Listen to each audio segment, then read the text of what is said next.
Don't think shit stink, pink gators. My Detroit players, Tim's for my hooligans in Brooklyn. Alrighty, folks, welcome back to another episode of Live in 5. Live in 5, episode number 18 over here on the Screws, reporting live from Scottsdale, Arizona.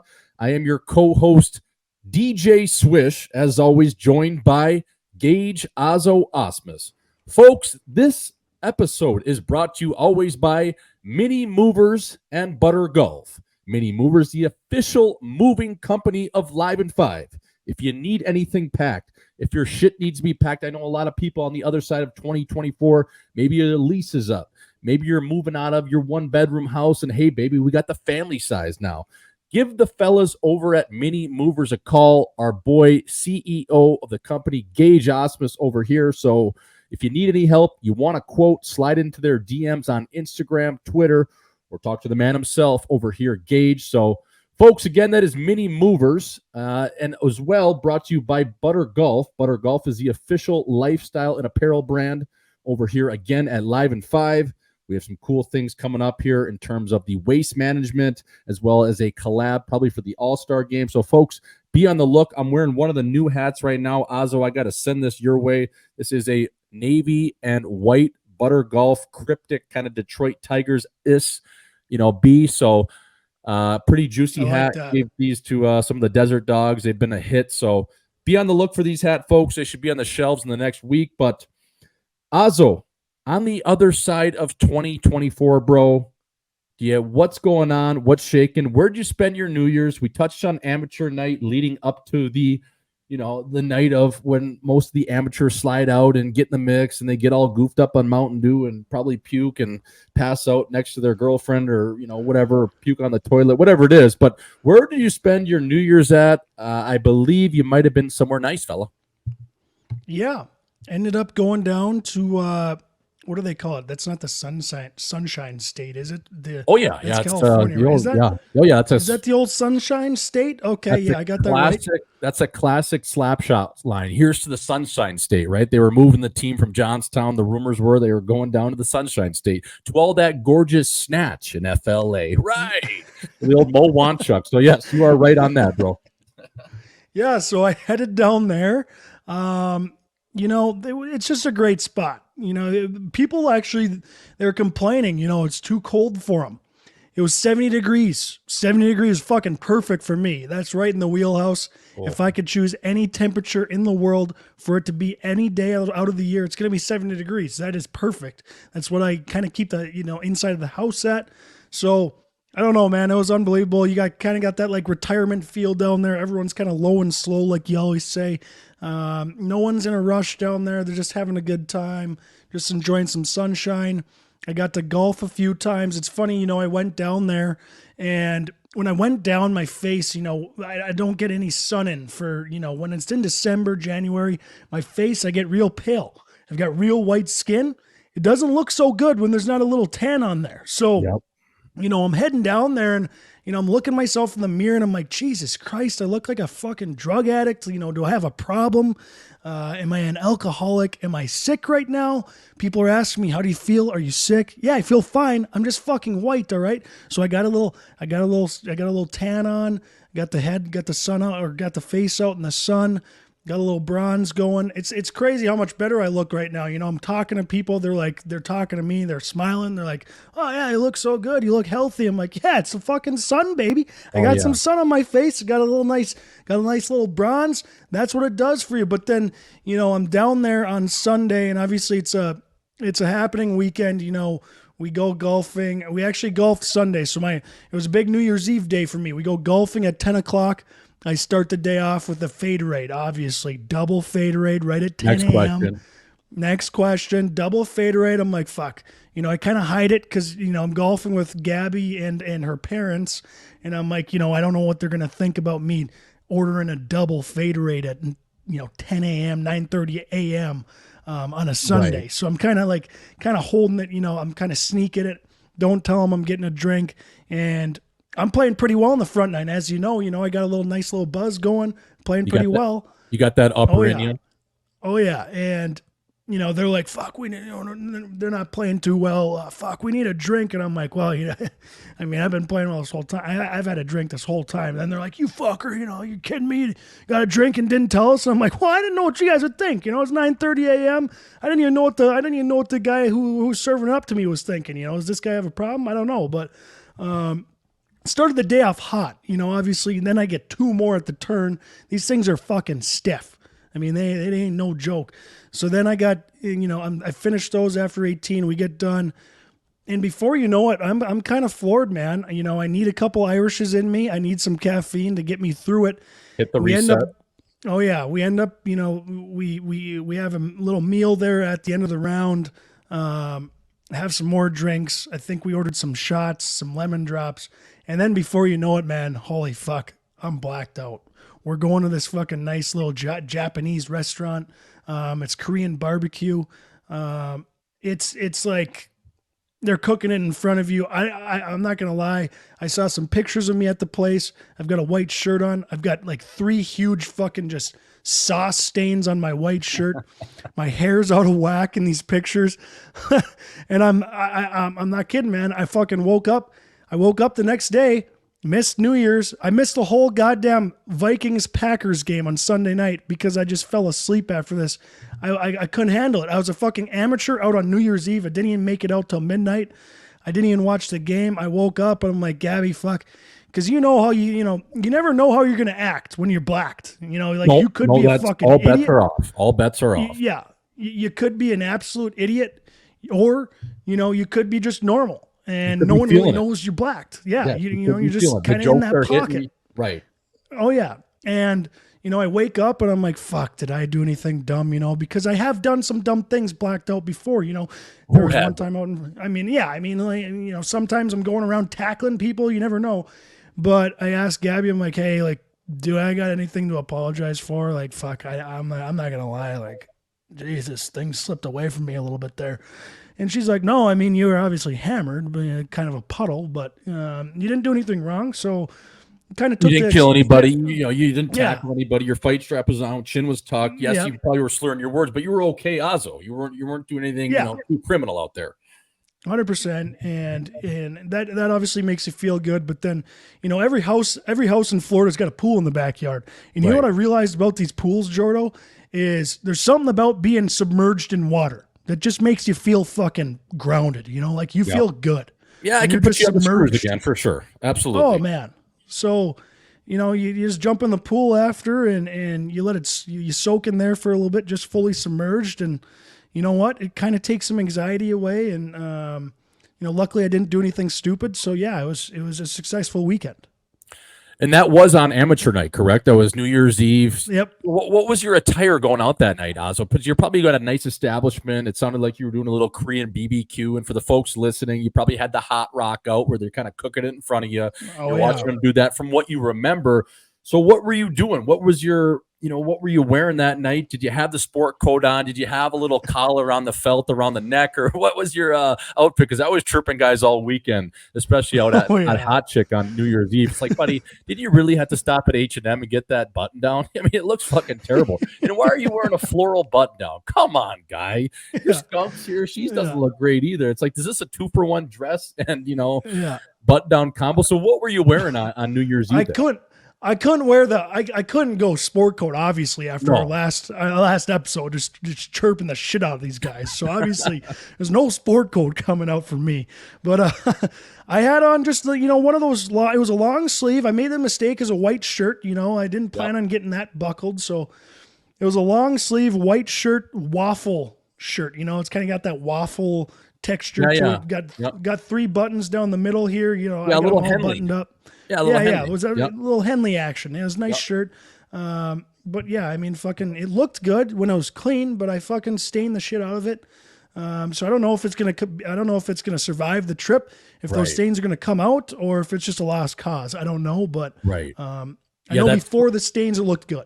Right. That soy sauce might come out the MSG. Now that is pending, right? You don't know if that's coming out with it, but good to see you get some sun, Ozwa. And you were even in the gym today. So is that a part of a 2024 New Year's resolution? I know you like to throw around the weights, but you're a busy fella. So like we always say over here, you can't tone it, tan it, right? So you got the tan going. You're looking good. Like I always said, being in the desert, just waking up in the sun every day, I'm not sure if I have that set of moose knuckles anymore to go live somewhere north if I don't have to, because the sun, as you said, is just so good. Even you can't even get, even if you go to a place like Sunseekers or something, you're getting the fake bake going. It's not the same. You can sit in a red light booth all you want. You can do all these different things to kind of simulate yourself getting that sun. But once that hits your skin, baby, I mean, there's nothing like it, right? Even you there for a couple of days, it's like, wow, this is pretty fucking nice. It does wonders, man. It's even mental. You know, you feel better physically, but it's mentally too. You're just you feel a little better. You got a little sunshine in your life.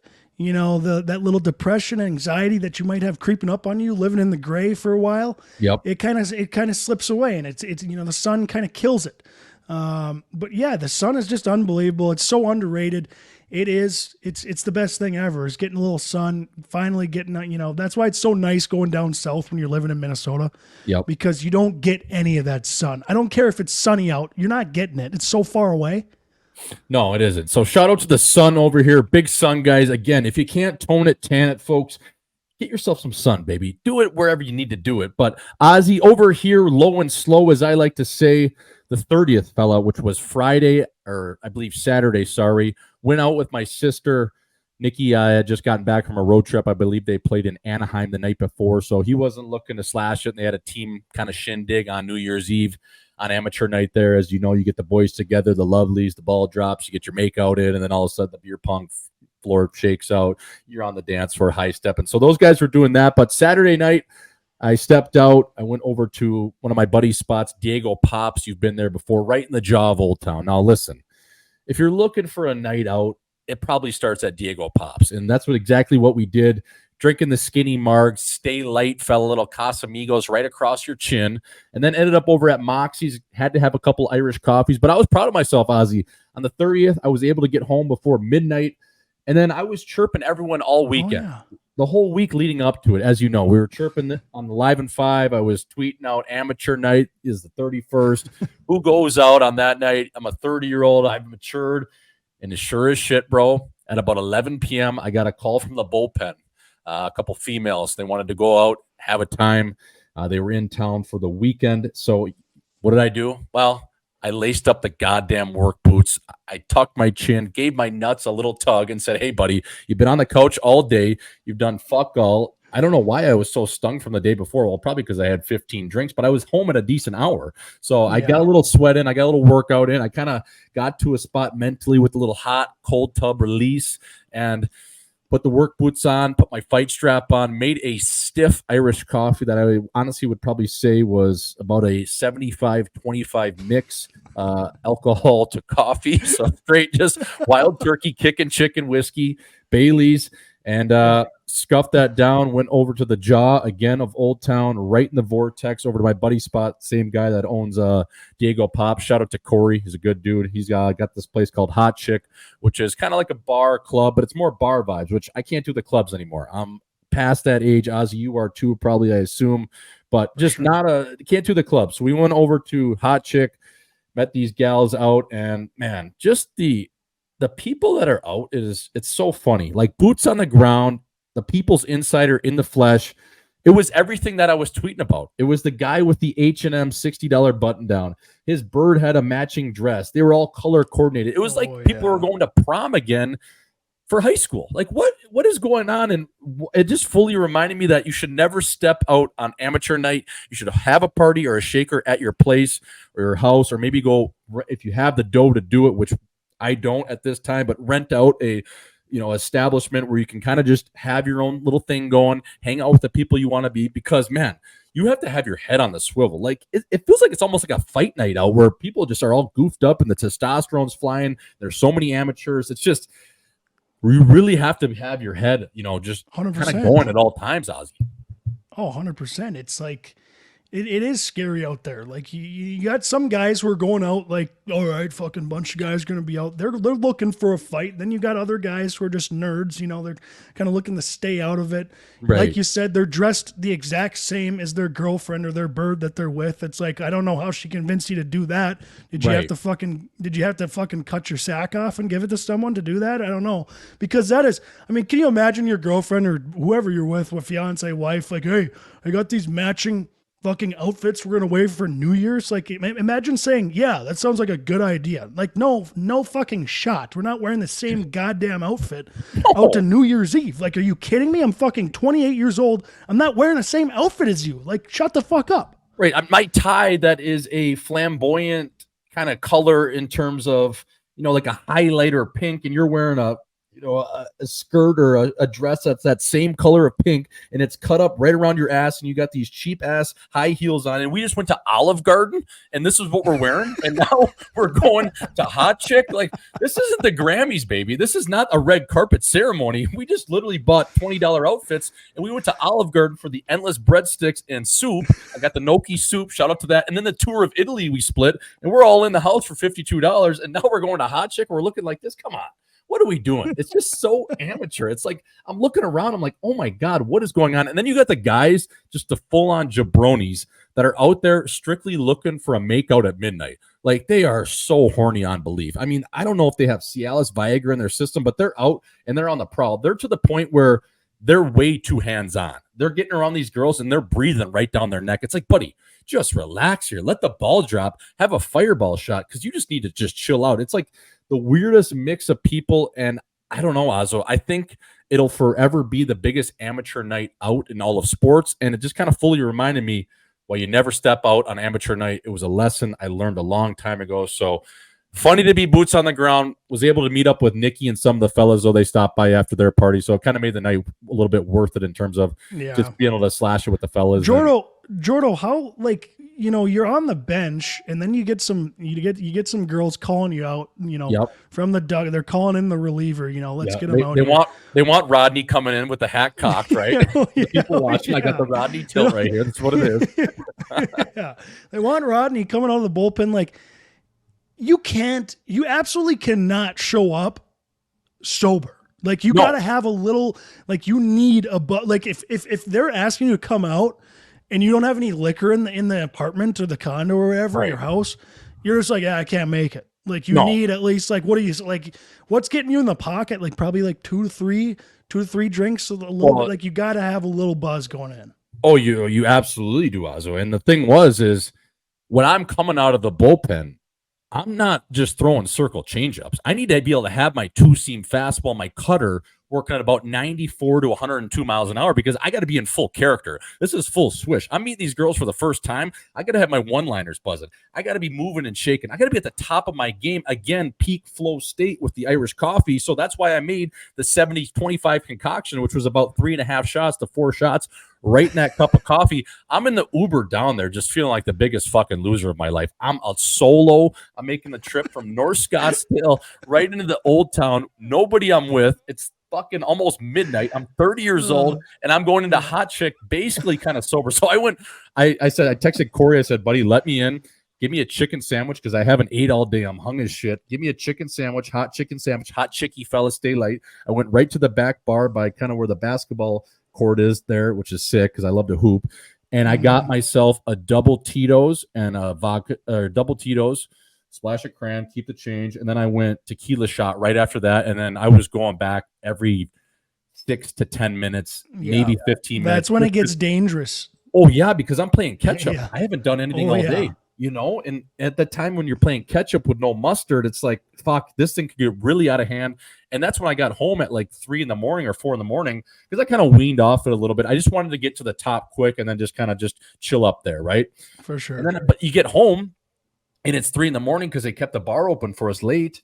And it's like 4. Like I'm leaving Old Town at like 3:30. I get home, it's 3:30. So what do? I make myself another Irish coffee because I'm buzzing. And now I'm watching NHL highlights, studying the game. And now it's like 5 in the morning. I'm like, holy fuck, you're an idiot. So that was full amateur night in full effect, because the gals, they ended up going home. They were kind of tired. So it didn't really it wasn't that type of night, Ozzo, in terms of that. Just, again, kind of met up with Nicky and some of his buddies there, and we kind of just hung out and went our respective ways. But that was amateur night over here at Live in 5. Pretty funny. I did the exact opposite of what I thought. And, yeah, that's probably how you draw it up anyway. So, funny shit, bro. But I just wanted to talk to you as we're moving right along here into some college football talk.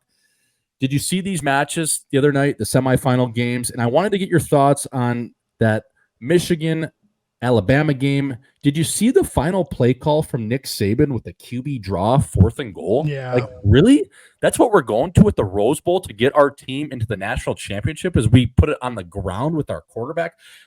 Obviously, it's easier to kind of be critical at a time where maybe if they get in, now you don't say anything. But when it does not work out, it looks pretty bad. It's almost like when you go in on a shootout and the guy tries to go 5-hole. Yeah. It's just like the garage doors just shut. But if you're able to open them up and sneak it through, it looks pretty juicy. So I wanted to get your thoughts just on that game first. The whole, Big Ten versus SEC. Pretty cool to see Michigan get it done. So what did you have on that game, and just any thoughts on that final play call from Nick Saban?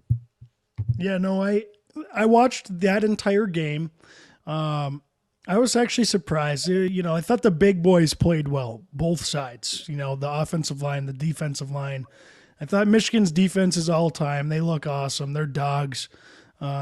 I think Michigan's offense can bring a little more. I think J.J. McCarthy wasn't great. The guy's like 28-1 all time in college football. It's unbelievable. I was pumped to see Michigan win. I lived in Ann Arbor. I went to the Big House a few times. I love that program. Good to see them get into the national championship game. That play call, you're damned if you do, you're damned if you don't. I saw, you watch it back, you can see what they were thinking with it. I think they wanted to throw it out to the guy that was in motion, but the snap was low, so the quarterback kind of panicked. I mean, he had Jalen Milroe. He had 119 yards passing. Like, the guy's not a quarterback. And I know, he's not great. And I think Michigan should have beat this Alabama team by more, because it looked like Michigan had a better team. But then also, I don't know if you saw before that game, Jordo, the Milroe, he wears some shirt. He has some saying like, let a naysayer know. And the guy's talking, it's called Lank, and he sells these Lank t-shirts. Okay. And it's Lank. And Milroe sells these t-shirts, and what they say to the outside is, let a naysayer know.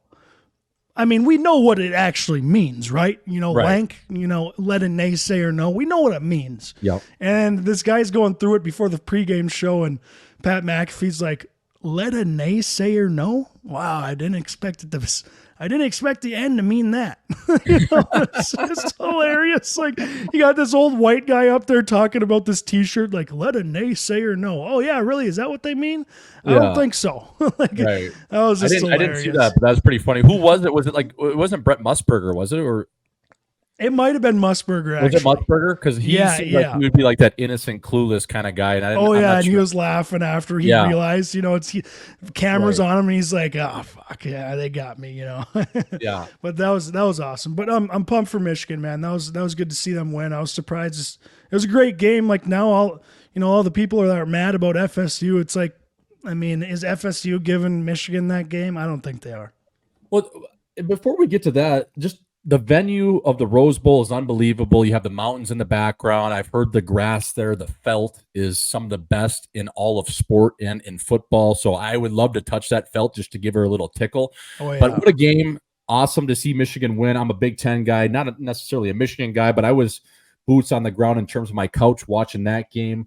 And I love Dave Portnoy, his content he was throwing out there, because obviously he's an alum of the Michigan Wolverines, and he had $1 million bet. So he was at the game providing great content from Barstool. But I wanted to touch on Florida State. So my understanding, Ozzy, in that Sugar Bowl game, I believe it was, right? They played Georgia. Why did those guys sit out? Was just protesting the fact that they didn't get into the semifinals while being undefeated? Because I don't watch a ton of college football. I watch it around this time of year, and I watch, the big games during the year. But why did they have 25 guys or whatever sit out? Was it just strictly because they were boycotting not being in the semis. I mean, that's kind of bullshit to your university, but more importantly, to just the fellas in your team. That's very selfish. I didn't like it. I think that's why they did it. And I know there's a lot of NFL draft stuff that comes in too. Like, obviously, if you get injured before the NFL draft, you may lose out on millions of dollars, so who knows what's going to happen there. But I just thought it was bullshit. I know you're mad that you didn't get called in, but I don't know. If I'm on FSU, you're playing Georgia, who could easily be in the Final Four too. So it's 100%. Like if you go out and beat these guys, then people are really like, well, fuck, they really got it wrong. But now everyone's like, well, thank God they didn't have them in. They lost fucking 63-3.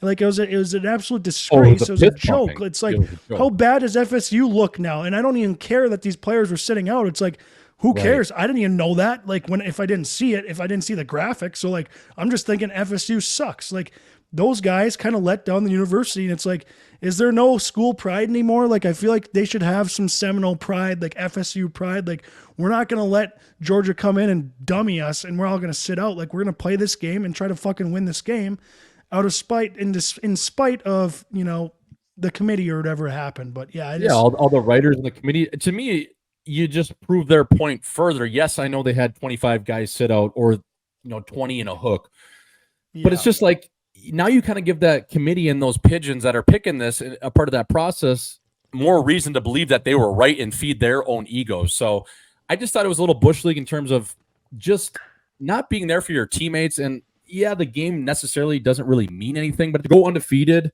be 14-0, to beat a really good Georgia team, I think that's still something to be said about that. So, but yeah, like I said, I just think that was kind of bush league. And again, they got absolutely piss pounded, and I kind of sneaky like that, Ozzo. So, but going over to the other semifinal game, the Washington Huskies, and Ozzo, I wanted to give some love to this kid, Michael Penix Jr., fellow southpaw like myself, throws it from the left side. I love that. Kid is he's crispy out there. And not only do I like that he's a lefty, he goes do-rag under the helmet. Now, that is so nails. Keep that fade tight and light, baby. Crispy and clean. But the funny thing about this kid, I know he's battled some injuries. He had 2 ACL injuries. I believe he was at Indiana prior. But this is his 6th year in college. And, a lot of people go to school for 6 years, Ozzy, but they're called doctors. So straight out of Tommy Boy line there, just like 6 years is a long time, but I think this guy is legitimately an NFL prospect because what I'm reading and what I watched from my own eyes in that game yesterday, that was one of the better games in bowl series history, and let alone a semifinal game since they've had this. So that was an unbelievable performance. He had that thing on a string, just dropping dimes all over the place. What'd you think of that game? And I thought that Washington at the end, there was a little bit of a scare, but they kind of controlled that whole game. And this matchup with Washington and Michigan should be really good. And I'm all in on the Penix Jr. train. I just love that do-rag under the bucket. Like that, if I was a black dude, which sometimes I wish I was, just because they have so much swag like we talked about it, I would be going do-rag on. And even as a white boy, I might be going do-rag on if I was a quarterback. So love how he swings it from the left side. He's nasty. Just touch on that game and kind of what we have coming up in the national championship game. That'll be next Monday on January 8th. Yeah, I mean, the better team definitely won that game. Washington looked like the better team the whole game. I don't know how it was so close at the end. Like, I don't know what they were doing to let Texas actually have some shots at the end zone at the end of the game. It should have never came down to that. But fuck, man, this Mike, what? How do you say his last name? Pelix? Michael Penix Jr. Yeah, Penix? Straight out of Tampa, Florida. Yes, sir. Penix. Dude, this guy, watching him throw the football, it looks so silky and smooth. Like, he just fucking slings it, man. And it comes out like... It's like effortless.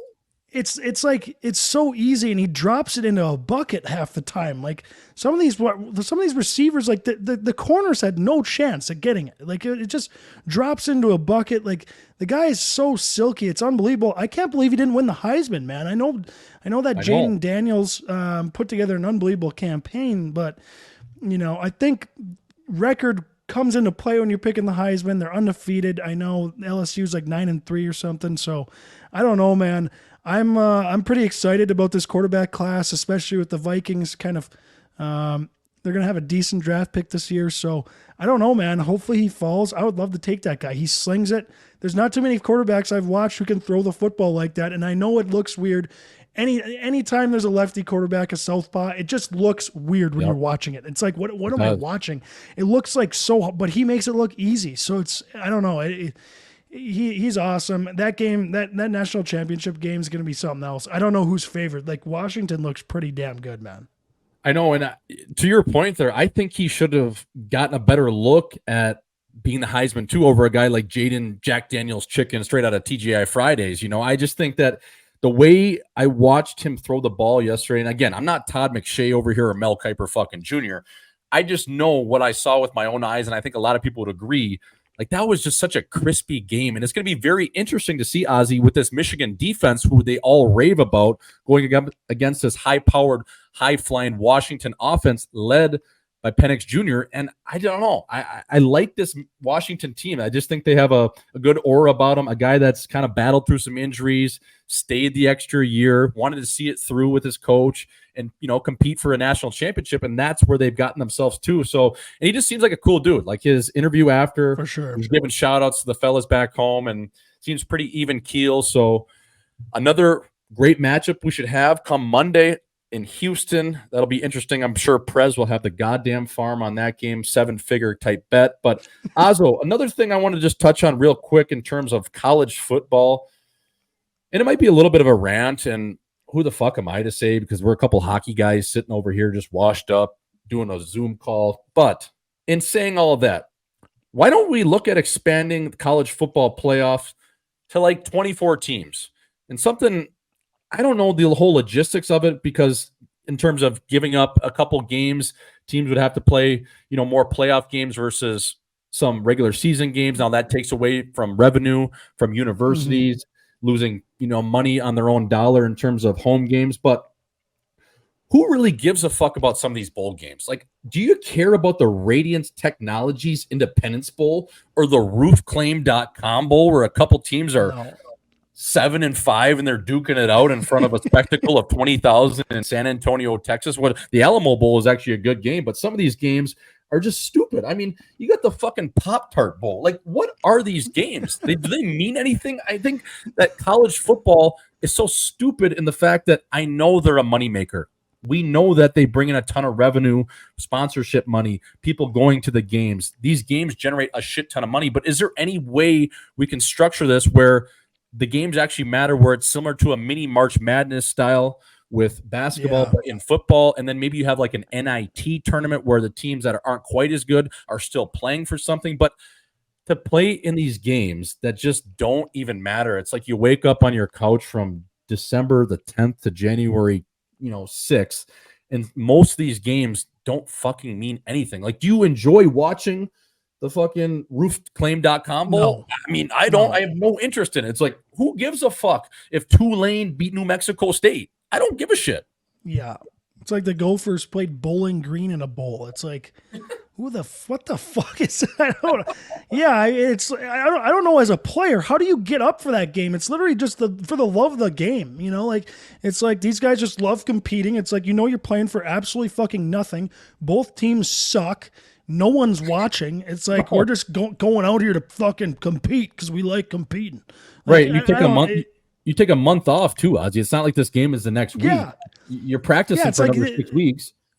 These guys want to go on Bender. They want to start preparing for the next season, and now they just got to go to practice for a month because they have some stupid bowl game that none of them care about. I mean, they might get like a flat screen TV if they win it or something. I know they hand out like rewards or prizes if they win the game, but it's like, I just don't know how you get up for it. Yeah, what are you getting, a $300 gift card to Speaker City, Vince Vaughn, and Old School? What are you going to go spend it on? A couple Beats pills and a set of headphones? It's like, what is going on here? And again, we understand the logistics of it over here at Live and 5. Clearly, it makes the universities money. It puts money in their pocket. It's big for their schools. I'm just thinking out loud here, if there's any way logistically to make it happen where the playoff is expanded to a point where there's more meaningful games. And I believe they even do it in 1AA, Ozzo. Do they have the quarterfinals in 1AA? Is it even more than that? It's more than that. And 1AA, I mean, they have like a pretty big tournament for 1AA. I think they do it right. Like, that's the way it should be. You make that tournament. I know there's still, some things up in the air by who makes the tournament. There's still a committee that has to pick them. But it's just a way better tournament, and it's formatted way better. Right. So I don't know. The logistics there, I don't know how you could possibly do it, because obviously it's all just about money. Like, that's why they're Right. playing these games. So I don't know how you get rid of them, but it's like, I honestly don't know who's tuning into these games other than the degenerate gamblers and the fans of the teams. Same guys that are betting on cricket in India, same guys that are betting Yeah. on WNBA, women's pro hockey, all that sort of stuff. I mean, it is entertaining in the fact that there's not a whole lot going on a Tuesday in December, and you can flip on one of these bowl games. But again, I just think if there was any way to do it where it made sense logistically and the money worked out, I think it would be so cool if you had just an expanded playoff and a lot of these teams getting a chance to win. It's okay, Florida State, go put your money where your mouth is. Or Georgia, maybe you can go on a run. Or maybe there's some dogs out there that are Ole Miss, Missouri, like teams like 9-3, Penn State, 8-4, yeah. They could go on a little run just like the NFL Right. playoffs. It'd be cool to see. It would be really cool to see. So that is our last little bit on the college football segment. We're going to have a great national championship coming up here, folks. Moving over to the ODR, that is the outdoor rink. We had a Winter Classic in the National League, the NHL staple. The Seattle Kraken hosted the Vegas Knights at T-Mobile Park. I believe it's called now in Seattle. The Kraken, 3-0 win. Ice looked slow. Venue looked great. Our boy Dave Hackstall looked great in his Letterman's jacket, that old school Letterman's jacket. He actually wore a similar kind of fit in the outdoor game I played in Ozzy back in 2013 in Omaha. So again, yes, at a baseball venue. That was cool where they had the College World Series. But David in the David Letterman's jacket looked great. Did you make up any of this game, Ozzo, in terms of watching it? Did you have a pulse on this one? I watched the whole game. It was the ice looked slow, but the venue was cool. And I just thought the whole Seattle sports vibe was in full effect, because that's actually a really good sports town. It is. And you know what? I didn't watch a ton of it. I watched some. I feel like you always got to flip it on. Like, I don't really care about the Kraken or the Knights at this point. But you got to flip it on just to see what's going on. The NHL nails it every year. They nail this Winter Classic thing. Like, ever since they started doing the Winter Classic, they've done a really good job with it. Every year it seems like it's very entertaining. You got a ton of people there watching it. It looks cool. It's outdoor hockey, which is, kind of the base origin of the game. It's just a really cool event. Like, I don't know. It's great that they've started this. I'm pumped for Hack to get that win. I think the Kraken are kind of rolling right now. I think they're 9 games with a point in a row. So I know Hack's got to be feeling a little better about that. I know he was probably a little worried going into the new year. They're sitting kind of low on the standings, but it looks like they're putting things together there, so that's good. But yeah, the NHL and Biz, you know what? Fucking Paul Bissonnette, Biz Nasty. He does such a goddamn good job at promoting the game, man. He makes it entertaining. You see how many people that were commenting on him battling with the Kraken mascot. Yeah, mascot, Bowie or whatever. Yeah, Bowie and Money Lynch is there. I just think he just does such a good job at growing the game and making it entertaining, because it's just so far outside of the box for the NHL to do and for someone to act like that. And I know some of the old-time fans don't really like him, but you know what? He's doing fucking really good things for the game of hockey right now. Yeah, it was awesome. I thought he took a page out of Conor McGregor's book, Fighting the Mascot. Remember earlier in the year, or this past year in 2023, when Conor McGregor knocked out essentially the Miami Heat mascot. He dropped the people's elbow on him. I think the mascot for the Heat ultimately had to be escorted or taken by ambulance to the local hospital, to the ER room, because I think he got a Ty Conklin, aka concussion, and it was in the dark room for a little bit. So Biz that was such a natural little play segment, though. That was awesome. The Bowie, the mascot, kind of came behind Biz, and Biz starts whacking him with his microphone. Then they start chucking, and then they square off a little bit, and Biz gives him a few left and right, drops them, and then kind of gives him the people's elbow to the midsection. So like you said, I just think Biz does such a good job in terms of promoting the game, as you know, a guy that's a true innovator and really just bringing personality to the game of hockey that most of the time guys are just buttoned up. So, yeah, shout out to Biz, friend of the show over here, Azo. I was texting with him a little bit, and he was just talking about how cool the event was, and we were talking about Marshawn Lynch because I'm a big Money Lynch guy over here, always have been. Just used to run like a goddamn freight train downhill. To hold my dick, Celly, everything about Money Lynch was always gold. So I was asking him, like, he did a little bit of an interview with Money Lynch the day before. And I'm not sure when the interview is going to drop or if they're even going to be able to release it. But he was basically saying that, I'm like, bro, like, how was the interview with Money Lynch? He's like, it was great. We talked about weed the whole time. It's just like Money Lynch just loves smoking dope, man. He just, he was all time Hennessy shop before the game. It's just like, oh my God, Money Lynch. Like, he's part owner of that team. Yeah. Is he really? Yeah. That guy's all time, man. Yeah. So. And did you catch the outfits walking into the Winter Classic? I thought those were pretty good. I thought Seattle was going to walk in like a bunch of baristas from Starbucks, but they went with the fisherman approach and had the salmon. I like their approach. I like their approach. I thought, I liked the Elvis approach from the Knights, but I thought it was a little – I thought, these guys are getting paid sheets. Let's put a little more into these costumes. Let's get a real suit. Like, it looked like they went to Party City and got the latest Elvis costume. It's like it looks like it was $30. Like, I want to see you spend $300-$400 on a little Elvis costume. But I mean, I think the idea was there. 100%. And I love the outfits, Ozzy. I'm just thinking it's getting a little repetitive, and I don't want to. Because I do think the Winter Classic is a great event. I think it should be a staple of hockey, even dating back to their first one with probably the best one of all time to date was Sidney Crosby in Buffalo, tucking on the river there, right on the ice, in the snow. They had to stop the game a bunch of times, a shootout win. Sid ends it in just storybook-like fashion. But how do you spice this event up a little bit in terms of just creating more buzz about it? I think right now, I thought the cool thing when they added the trophy this year in terms of the winning team getting a little piece of hardware, I thought that was cool. You're something to play for. How do you really take this experience to the next level? We talked about it a couple episodes ago with John Buchagrast over from ESPN, and we were talking about different venues in terms of maybe you bring it to like a Lake Tahoe or somewhere cool in Banff or Canada, some of these spots where it's a really cool experience, but then again, you don't really have the fan engagement and it goes all to streaming. So you lose out on the real hard dollars in the arenas, in the stadium. So what's one way you just think that you can maybe spice it up? Because I think the outfits are cool, but maybe like, I don't know, maybe every guy has their own outfit. Is that just getting too selfish, or is that not hockey-like? I don't know. I like the outfit idea. Maybe go all out on your own outfit, like players ball style. But here's one idea, Jordo. I'm going to take it from the NBA's book. What I liked this year, the in-season tournament. Maybe the NHL has a little in-season tournament like the NBA did this year, and the championship game is played on the ODR at the Winter Classic.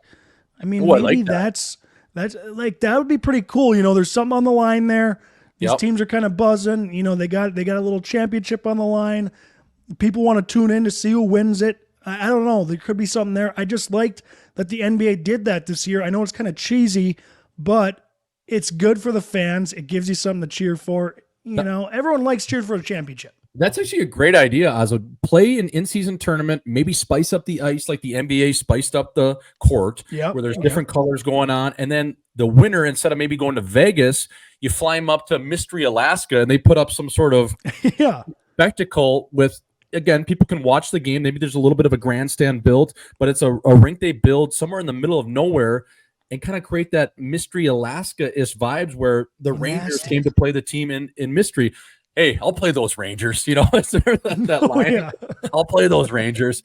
Oh, that movie is unbelievable. John Beebe, Connor Banks. Oh, unbelievable. The Winnetka brothers. So I really do like that idea, Ozzy. It's interesting to see and just kind of chop it up. But I'm all in for the in-season tournament just to create more buzz. And then ultimately, if you had a cash prize for the fellas at the end, well, there's more incentive to play, right? So that's a good idea.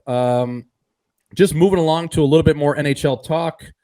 I wanted to ask you your thoughts on the Minnesota Wild news in terms of Ryan Hartman.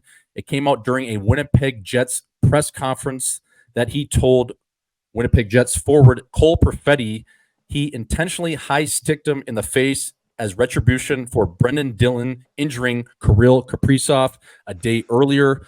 Want your thoughts on this, Azo? Perfetti, for a little bit of context, was mic'd up during the game, so the audio was able to catch all of this. And then after the game, a day later, it came out in the press conference that Perfetti, yes, indeed, confirmed what was said on the hot mic, that Hartman basically gave him a jab right across the chin, right across the facial section, and that was a direct blow because of what Dillon had done to his teammate in Kaprizov. Eye for an eye, fella. I'm old school, but I want to get your thoughts. Yeah. I mean, okay, here's one thing. I've liked Hartsey since 2011 when I first met him in Ann Arbor. The guy's an all-time legend. He's just he's an old school hockey player. He plays tough. He's skilled. He plays hard, and he does shit like that. He's not going to let you one-up him. And you know what? I tweeted this out. You know, I know it's going to piss people off, but that's old school hockey, man. You know, I know Perfetti didn't do it, but it's like, you guys want to be idiots out here? I'll be one too. You don't want to be an idiot? I won't be one.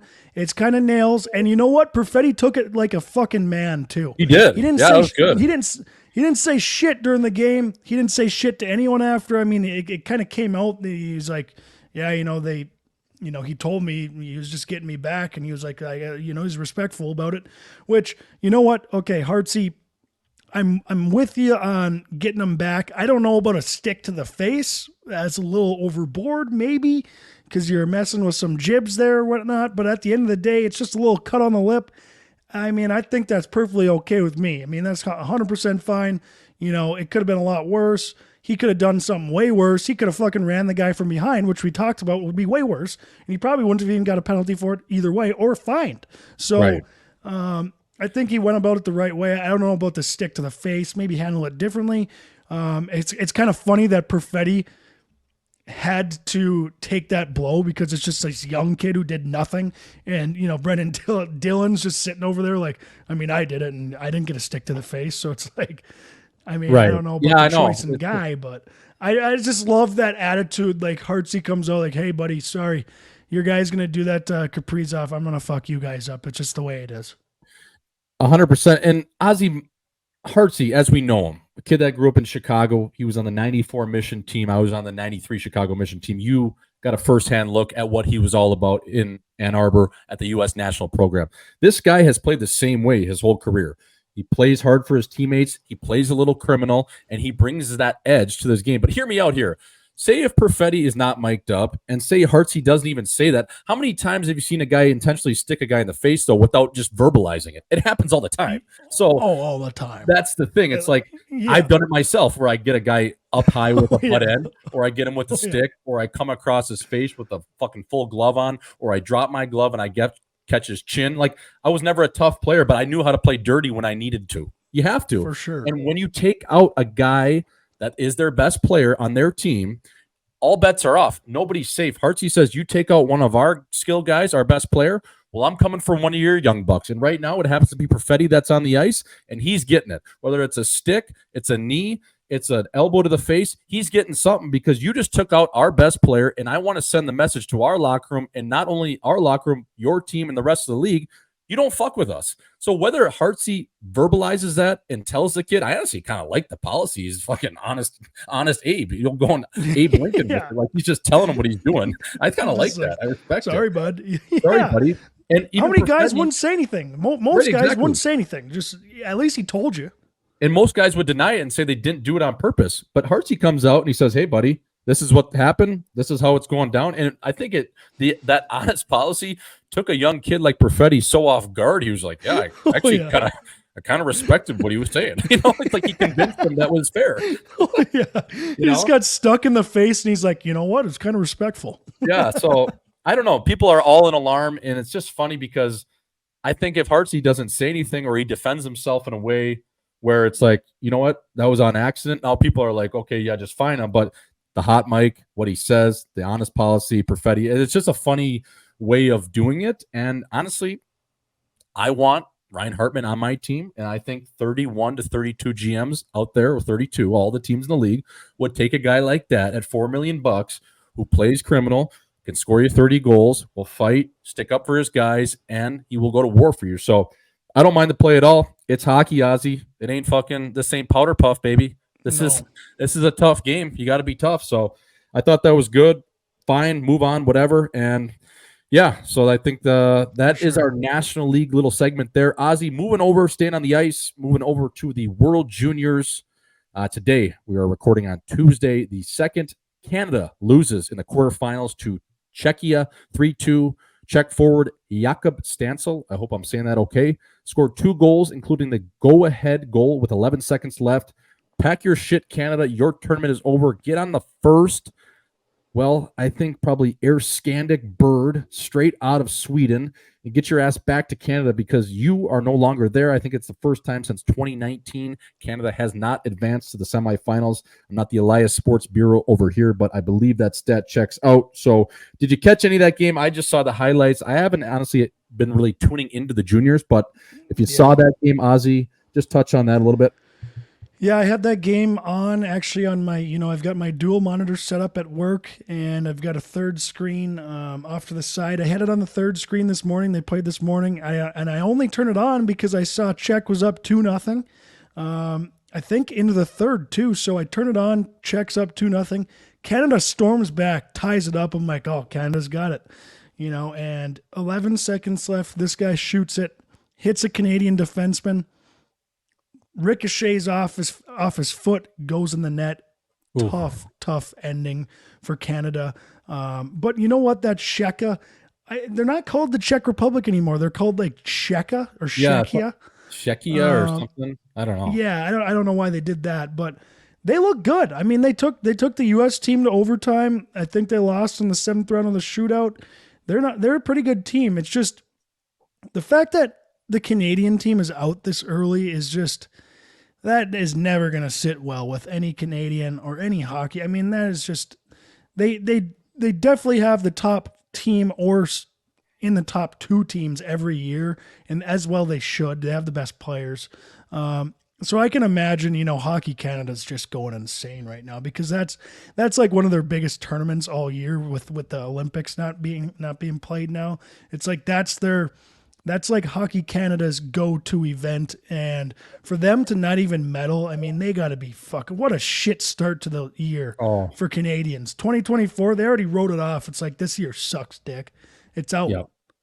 Yeah, some guy, sitting in a Moose Jaw, Saskatchewan, Boston's Pizza named Braden is just, his whole week is ruined because now he can't get the pitcher of UV blue and, a little vodka in there and just have a little jungle juice while watching the matinees and enjoying some deep dish pizza at Boston's Pizza or drinking a kokanee with the fellas, getting out of work early, calling in sick. Their whole week is ruined. No semifinal. And they were probably banking on the Friday final. So that sucks. The whole country and especially Western Canada, just the whole country in general is probably stinging because people do love the juniors up there, which is really cool. And honestly, an honor for all those players to get to play, how serious the whole country takes it. It's a little different down here in terms of the U.S. Most people don't know what the hell's going on, especially in Scottsdale, Arizona. So Azo, USA cruises by Latvia in the quarterfinal. That was 7-2. Gabe Low and Slow Perot, New York Rangers pick. I believe he plays at Boston University or Boston College, 1 goal, 2 dimes versus Latvia. They're just cruising by. Who is USA going to play in the semifinals? Do they have that set? I saw that Finland won. So who are the games? Is it Czech and? Yeah, I want to say the U.S. Is Sweden still alive? Because it's Finland. Sweden's alive. I think it's Sweden, Czech, U.S., and Finland. Oh, wow. Okay. So that game, Ozzy, against Finland, that's going to be a tough game. And I just wanted to give a quick shout out and some love to the country of Finland. Ozzy, a nation of 8 million people that just hits the cold tubs and the saunas better than nobody else. It's unmatched in the world. But I had a front row seat to just watch these kids and a lot of the junior players, especially around the Helsinki area, how hard they worked and how skilled they were. Oh, my God. The country of Finland has some of the best hockey in terms of up and coming in the whole world. It's actually crazy how good these kids are, and it's crazy how big of machines they are.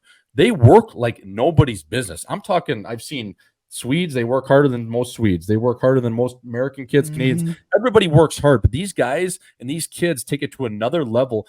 And the amount of just development that they're doing with their younger players in the system they have in place is truly amazing. The way they're able to teach these cutbacks in the corners, the one-on-one play, the two-on-one, it's so smart. And I just think that the nation of Finland has all the right pieces in terms of guys at the top of the helm teaching all these young kids how to play, and not only teaching them how to play, how to fucking work out, because all these guys do is work out. I mean, they're on the bike, they're running like a 10K a day. It's insane. They're machines. Every time we would play Finland, we outmatched them. We outskilled them. We had bigger guys on our team. We were faster. I think we had like a 500 record against them. They were fucking, you can't get them to stop, man. They keep coming. No. And they don't lose hope ever. If you go up 2-0, they don't care. They're coming back. Like there's something about the way they work and how hard they work as a team, as well as having that skill. They also have skill on their team. Like some of their players are like, holy fuck, is this Sweden? No, it's Finland because they're burying you in the corner, which Sweden doesn't really do. Right. When you're playing Finland, I mean, you're putting on ice packs after that game because you're getting buried in the corners. They're going hard. They're using they're hard on their sticks, so hard on their sticks. They're good with their sticks. I don't know what they're doing with their youth program over there, but like you said, 8 million people. There's not many people over there, and they got a good fucking program. No, and like you said, just seeing the skill firsthand, Ozzy, like it used to be before, the Finns would always have really good grinders in the league. Guys like Leo Komarov, some of these guys that were really good intangible pieces of a team because they worked so hard. They were grinders, kind of nose over the puck type players, could really play a heavy game, and you can insert them into a bottom six. But now that they have all these younger players coming up, they're way more skilled than most players. I saw a lot of these kids that were 17, 18 years old in their draft years playing in the top league in Finland, which is Liga, and that's a top 4 league in the world, top 5 league. It ain't easy, and they're dominating. And they're so strong, like you said, on their sticks. They're so heavy on the puck. Their skates seem like they're glued into the ice. And I think it all starts with just the training they have. And I also want to give a shout out to one of my trainers in IFK in Helsinki. His name is Juuso Kurdi, and he's an absolute beauty. And he's a guy that was just so smart, and especially with the young players, of just knowing how to work out, knowing what to do cardio-wise. I mean, these guys, Ozzy, every morning they would run for 35 to 45 minutes every morning outside, no matter the weather. It could be minus fucking 20 out there. They're putting the mitts on, they're putting the hat on, the ski mask, the Canada Goose, and they're going to run.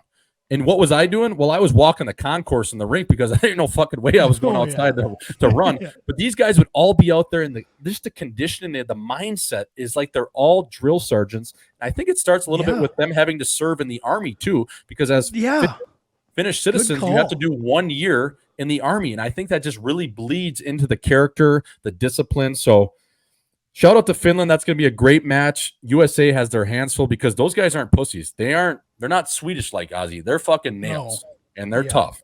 So that is our little segment on the World Juniors. Be on the lookout for that, folks. Hopefully all the best to USA semifinals. If they make the finals, I believe that's Friday at 1 Eastern. So low and slow, boys. Keep snapping it. You're doing well, making us all proud over here.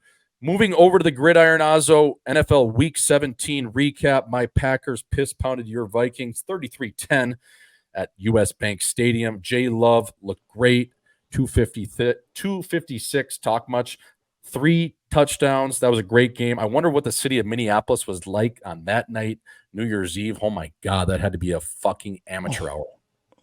Cowboy Jacks, there had to be at least 10 tilts. Oh, 100%. And yeah, it's just hilarious. You know, they start Jaron Hall or whatever, and you feel bad for the guy. I think they give him like 2 drives. He goes 0-5 with a pick, and then just, all right, Nick Mullins, you're going in. Like, you're done, buddy. You get 5 passes first. Like, he's probably fired up to play the Sunday night game at home against the Packers. Big game. This kid, he's a rookie coming out of BYU, might be a Mormon, who knows? And he just gets fucking 2 drives, picked off. All right, take a seat on the bench. Grab some pine, embarrassing? Yeah, is that embarrassing to lose that one? But I don't know, man. You got to be pretty excited. I know we talked about Jordan Love this whole year, but man, he's got some good stats. He looks good. I don't know, man. I think you're paying the man. I think you're paying him. I think you're keeping him. And like we've said over here, just wanted to see how he progressed throughout the season, Ozzy. I believe the Packers have a chance to get in the playoffs. I think they need to win at Chicago this next week, or at home, excuse me, versus Chicago. That game is -3 Green Bay. That would get them to 9-8. And who knows? I think a little bit of help, they could slide in as a wild card like team. So we'll be interested to see that. That is going to be my pick of week 18. Obviously, I'm riding the boys. The farm is on the line. We need this win. So Packers -3 at home at Lambeau Field to close out the season. That's week 18. And then we'll see. I don't know. They could make the playoffs. I think they need some help in terms of some teams losing, like the Saints, maybe the Bucks. But again, take care of your business. See where it goes from there. What was your game again for week 17, Ozzo, in terms of, did you take the Vikes or who did you have? No, I lost again. I had the Cowboys to cover, and they shouldn't have even won that game. They won it. They shouldn't have. I don't think they should. They deserve that win. I think, the Lions won that game. For whatever reason, the refs messed that up a little bit, but lost that one again. Of course, lost that one. So just fade me whenever I'm going to say here. And for next week, I've got I got the Jets covering 2 points in Foxborough against the Patriots. That'll be the battle of the shits. Just give you a good reason to watch a shitty football game right there. Just two shit teams. And just a shit burger. Know what? Yeah, just put some money on it and give you a reason to watch. I like it. And Ozzy, let's touch on that Cowboys-Detroit finish. So I was watching that game, 3 Irish coffees deep and about 5 skinny margs, sitting there with my sister. Shout out to Kylie, a.k.a. Kyrie, as Uncle Rico calls her. So they redid that play at the end 3 times for the 2-point conversion for the Lions to go ahead and win that game. Obviously, they could have kicked the extra point to tie it, but they're convicts. They always go for it. Longest yard quote. So my understanding was the reason why the referee flagged that play down was an illegal receiver downfield, being the left tackle, ended up catching that 2-point conversion. But that was bullshit, because if you warn the referee prior to the play, which that tackle did, I'm blanking on his name, you're eligible to be a receiver downfield, and it should have counted. I even think that Jared Goff went to his D tackle there, or his offensive tackle, and said, "Hey, fella, go tell the ref." He did that. I think Dan Campbell maybe even got in the referee's ear prior to the play or the snap, and they still flagged it down. Like, was that just a miscue on the NFL's part? Because I believe that referee staff is not going to be doing any playoff games. So, like, what was that? Just a fuck up from the strips? Yeah, Jordo, I think the refs got confused on that play. There was a little too much happening for them. It's probably a couple older dudes who don't have their full memory. And there's a lot of shit happening. And I saw the video, they did have 3 linemen run up to they all ran up to the ref. And I think only one of them said they're reporting just to kind of mess up the Cowboys. So they didn't know who was going to go for the pass. So they sent 3 guys out there. It messed up the ref. From what I'm getting is he just kind of just didn't know who told him that was reporting to go, to be an eligible receiver down the field. And he's just like, well, the wrong guy caught it. And I don't think there's anything you can do after you call it. I think they messed it up. I feel bad for the Lions because, they go for 2 there. It's nails. Such a Dan Campbell play. You want them to win the game. They're in Dallas. It's unbelievable. They actually complete the pass. You feel good, even though, it's the Lions, a division rival of our teams. But it's like, I don't know. I just felt bad because they won that game. That was a good play.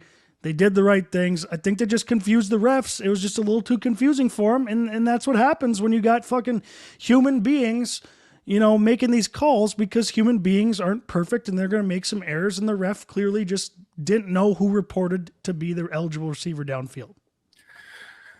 Yeah, I'm not perfect. Neither are you, but who are we kidding? Little old wedding crashers, John Beckwith right there. But yeah, you're right. And it's sad to see. I just think people always talk about is the NFL rigged, which again, I think that's silly talk, but You got to wonder on Jimmy Johnson night, the night that Jimmy Johnson has invited back Jerry Jones, finally acknowledging him, bringing him the Ring of Honor, this whole celebration. It just felt like a little fishy fella. So it did.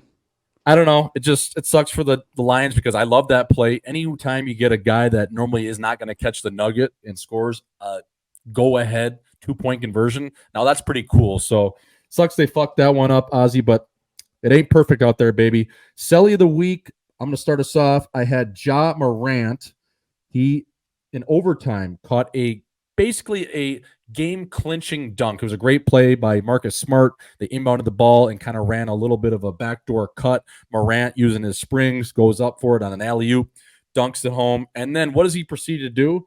This guy just can't stay away from the guns, baby. He gives all the old shotgun Uzi Celly to the fans in New Orleans, and he's fucking high-stepping it.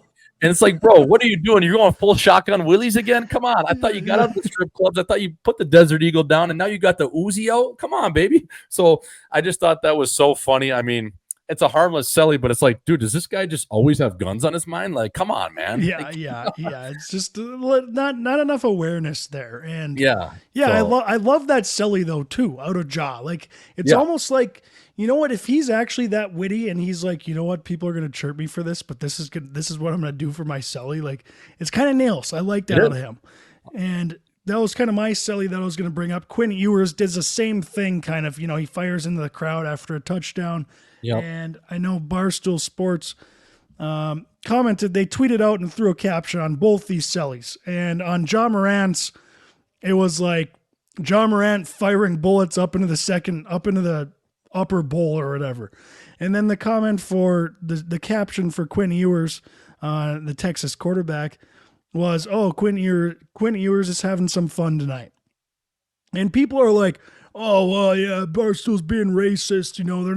They're talking about a black guy with guns and then a white guy does it and he's having fun. And it's like, you know what? There's a little context here. I know in today's, day and age, everything's about race, but this isn't really about race. There's context. Ja Morant just missed half the goddamn season for flashing guns on social media.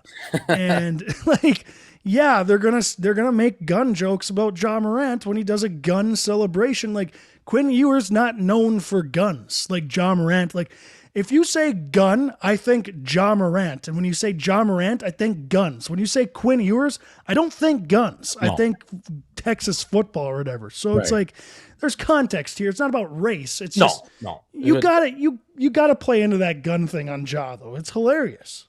Oh, it's all time. And whether he's that witty or he's just getting back at people, that was all time. Yeah. But it brings me back to the best celebration involving guns of all time, Ozzy. Do you remember when Stevie Johnson on the Buffalo Bills did the Plaxico Burress shot himself with his own gun? Because remember Plaxico Burress back in the day with the New York Giants brought a gun into the New York City nightclub and ended up shooting himself. He went full Cheddar Bob with it and shot himself like right in the dick area. And Stevie Johnson, like 2 weeks later, gets in the end zone and he starts doing the pistols up and then shoots himself in the leg and then goes down.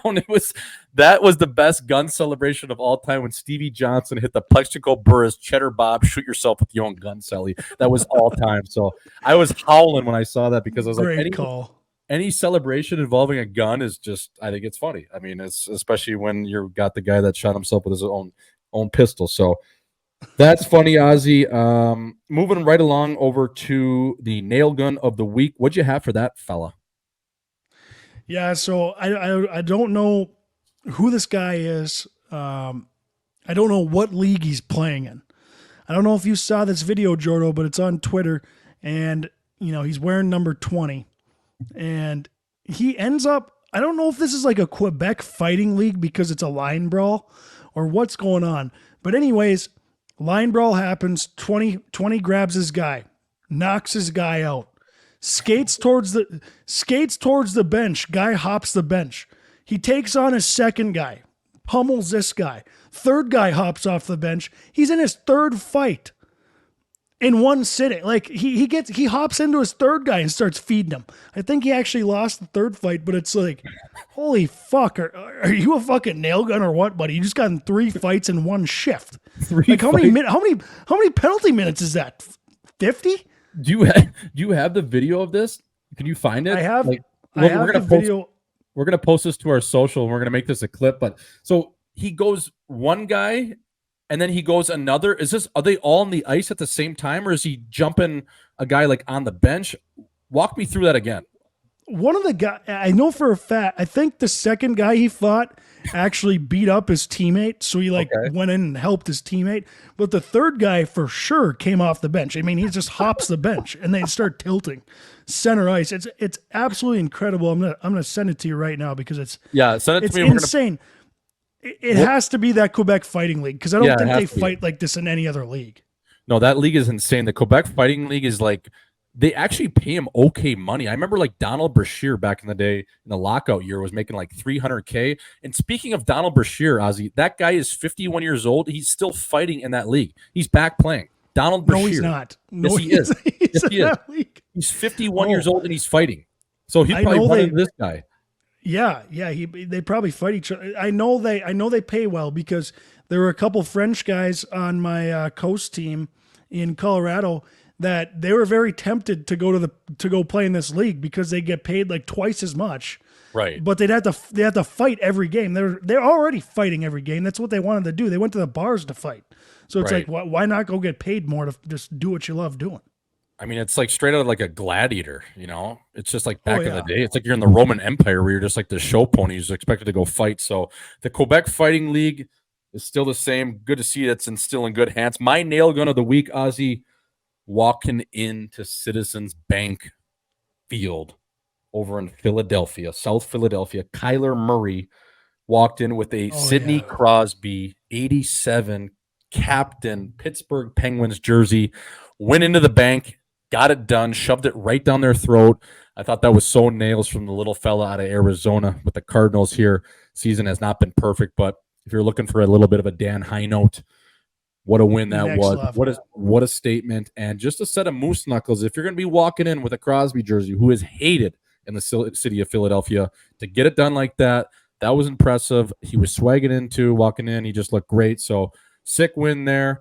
Ozzo, that was the nail gun of the week portion. And last little bit here before we sign off and send it over to Coach Dar, who is a mental skills coach, works with a ton of athletes, high professional people, CEOs, MLB guys, NHL, NBA, you name it. She is the GOAT, a girl that is I've gotten to know a lot over the years. So we're doing a little bit of a New Year's resolution episode with her, just talking anything from mental skills to basic life. Ozzy, we're really excited about this chat. I think the people are going to enjoy it. She's amazing. So before we get to Coach Dar, Ozzo, I believe you wanted to touch a little bit on something going on in the golf industry and something we're kind of in the mix with. Yeah, I saw today, because ever since Jordo started Butter Golf, it's kind of a, I think I can't speak for you, but I think, when you started Butter Golf, there was this idea that, all the golf apparel brands were kind of doing the same exact thing with all of their apparel, and there's some character and some personality that was needed in golf. And I think one of those brands was Malbon Golf. And I think this guy started out basically as like a pot smoker, like hippie brand for golfers. And he just makes like designer stuff and really cool, golf attire that's kind of different from what, your Titleist and your Ping and, your FootJoys are making. And Jason Day just ended up, he was just with Nike, and he ended up signing with Malbon Golf to wear his apparel. And I just think it's a cool route that he's taking. It's exciting for the game of golf because he's going to be kind of dripping out there as he's playing. And I just think it's cool. And I wanted to get your opinion on that, Jordo, because that's kind of something that you're trying to do with the game of golf as well. Yeah, no, you brought that news to my attention, which is really cool. And Malbon Golf's a company that's been around for probably 6 to 7 years now. I think they officially launched in 2017. It was Stephen Malbon and his brother that essentially started this company based out of LA, where it was a cross between streetwear and things you could wear on the golf course, similar to what Butter Golf is aspiring to be. And these guys are golf nuts at heart, but in a way that is fashionable, where you could walk into a bar wearing this fit, or you could, be on the streets of LA, or you could be on the beach or the golf course, where it's kind of a cross between this lifestyle and golf, similar to, again, what Butter Golf wants to have as their mission, or put the vibe out. So this company has been doing a lot of cool things. They've been slowly really building their bag. They do a lot of stuff e-commerce wise. They're in no stores. They have their own stores in terms of, I believe their flagship store is somewhere in California around Newport. They have a store in Miami. There's one in New York City. I believe they probably have about 10 stores as of now, but a guy that's really grown this streetwear cross and golf cross, and they sign a guy like Jason Day. And I just think it's so cool in terms of, now this is what people really want to wear. There's a lot of different backgrounds and ethnicities playing golf. I think there's a cross between athletes that, maybe it's a NBA guy that's getting into golf. Hockey guys have always been big into it, but it seems like everyone post-COVID has really gotten to this space where golf is really cool and exciting. And maybe it's something you don't traditionally wear, or, the guys that wear the old heads, as I like to call them, will always wear their Titleist Aussie. They're going to wear their Travis Matthews. They're going to wear their hat that just says TaylorMade across it. And that's great. They can wear the big name brands. But in terms of where I think it's going in the golf culture, this is one of those brands that I think is built to last and not just a one-off. And getting a guy like Jason Day to come along shows a lot where the game of golf is going. And golf is cool, and to look cool, and to have swaggy fits, and to push the envelope a little bit, where you don't need to be in a traditional golf outfit to go play golf. Like, yeah, you can wear a nice collared t-shirt, but like, let's drip a little more. Let's have cool socks. Let's have cool caps. Let's maybe an overcoat or a quarter zip or a sweatshirt. So these guys do it really well. I don't love all their stuff because a lot of their things, not a lot, but I think some of their things are maybe a little out there for a guy like me and kind of my buddies and what we wear, Ozzy. But they do have a lot of cool stuff, and the things I like from there, I really like. But I think some of their stuff is maybe too streetwear. But again, that's about pushing the envelope, and I think these guys are really smart with that in terms of really, getting that needle move. So yeah, it's a cool idea, and I just thought you brought that to my attention. And Malbon Golf's a company that I always look at probably every day just to see what they got out there in cool stuff. And that Stephen Malbon guy, who is the owner of it, he has a podcast now with J.R. Smith, and very connected, just not only culturally, but in the golf game. And I've actually DM'd him a couple times, and we've kind of gone back and forth. So I'm hoping when he's in Scottsdale next, I can get around with him, because he's actually a pretty good stick too, and maybe bring out a guy like Nicky. So I actually have a good golfer with me, and I can just be the glue guy. So, no, it's cool. And so I just wanted to bring that to our attention. Ozzo, let's send it over to Coach Dar again. Coach Dar is a mental skills coach. She works with high prolific athletes, future Hall of Famers, Hall of Fame athletes, CEOs of big-time companies. She was a mental skills coach for the Suns for 4 or 5 years before going on her own practice. She's the GOAT inside of hockey. She's known for, especially in the desert area, with working with a lot of NHL players. She works with a ton of NBA players, football players. So just a gal that's just a light and someone you really want in your corner. Ozzy, I'm really looking forward to this conversation. She's a dear friend of mine. So awesome we could get her on. Again, last little bit, I'll say, live from Cowboys Hockey Night in Scottsdale, January 20th. That's a Battle of Alberta game. Prior to, we'll be at Cowboys in Calgary. That's a bar right on the stomping grounds of the Saddle Dome. So look for me in the Heat Daddy. If you're in Western Canada, if you're in Canada, even if you're in the U.S., maybe look at getting to that show. I believe we've sold over 600 tickets now. That's from giveaways and tickets sold. So looking forward to that. It's going to be awesome. Ozzy, as always, my brother, great chopping it up with you. Tape to tape, baby. Low and slow. We always throw a crispy rice over here at Live in 5. So that was the episode 18 pre-show, fella. Love talking to you, baby. Alrighty, folks. Now introducing from the hell-bent streets of Madison, Connecticut, this 5 feet 3 inch firecracker grew up hooked to an IV bag of marinara sauce and chicken cutlets stacked to the ceiling on Sunday dinners. This Italian lady stallion has the heart of a lion and is the light to anyone who has ever been graced by her presence. This Christmas baby is damn near baby Jesus in my books, a mental skills coach by nature and occupational therapist to boot. Coach Dar has worked with the elite of the elite, not only in sport, but life and business in general, pushing them to the next level and beyond, baby. a lover of the association and a gluten-free menu, please welcome Darleen Santore to the Live in 5 podcast. How we doing, Coach Dar? What's shaking, baby? Swish, if you don't come with me everywhere and open up my keynotes, I don't know what I'm going to do. Like, I'm going to tape this. You're going to send it to me, and I'm just going to use it as my opening for all keynotes going forward. Yeah, it's like a mix of the Chicago Bulls starting lineup, like I tell people, and a hint of Bruce Buffer with the UFC fighting, so that's probably why my voice is going out every other week, Dar, but I got to bring the heat. I got to stay high and hard, not low and slow like I normally say, but I got to bring the heat for you. So I respect you so much. I freaking love it. No, I'm so happy to be on this. No, thank you for joining us, the fellas over here at Live in 5. Obviously, you're a dear friend of mine, Dar.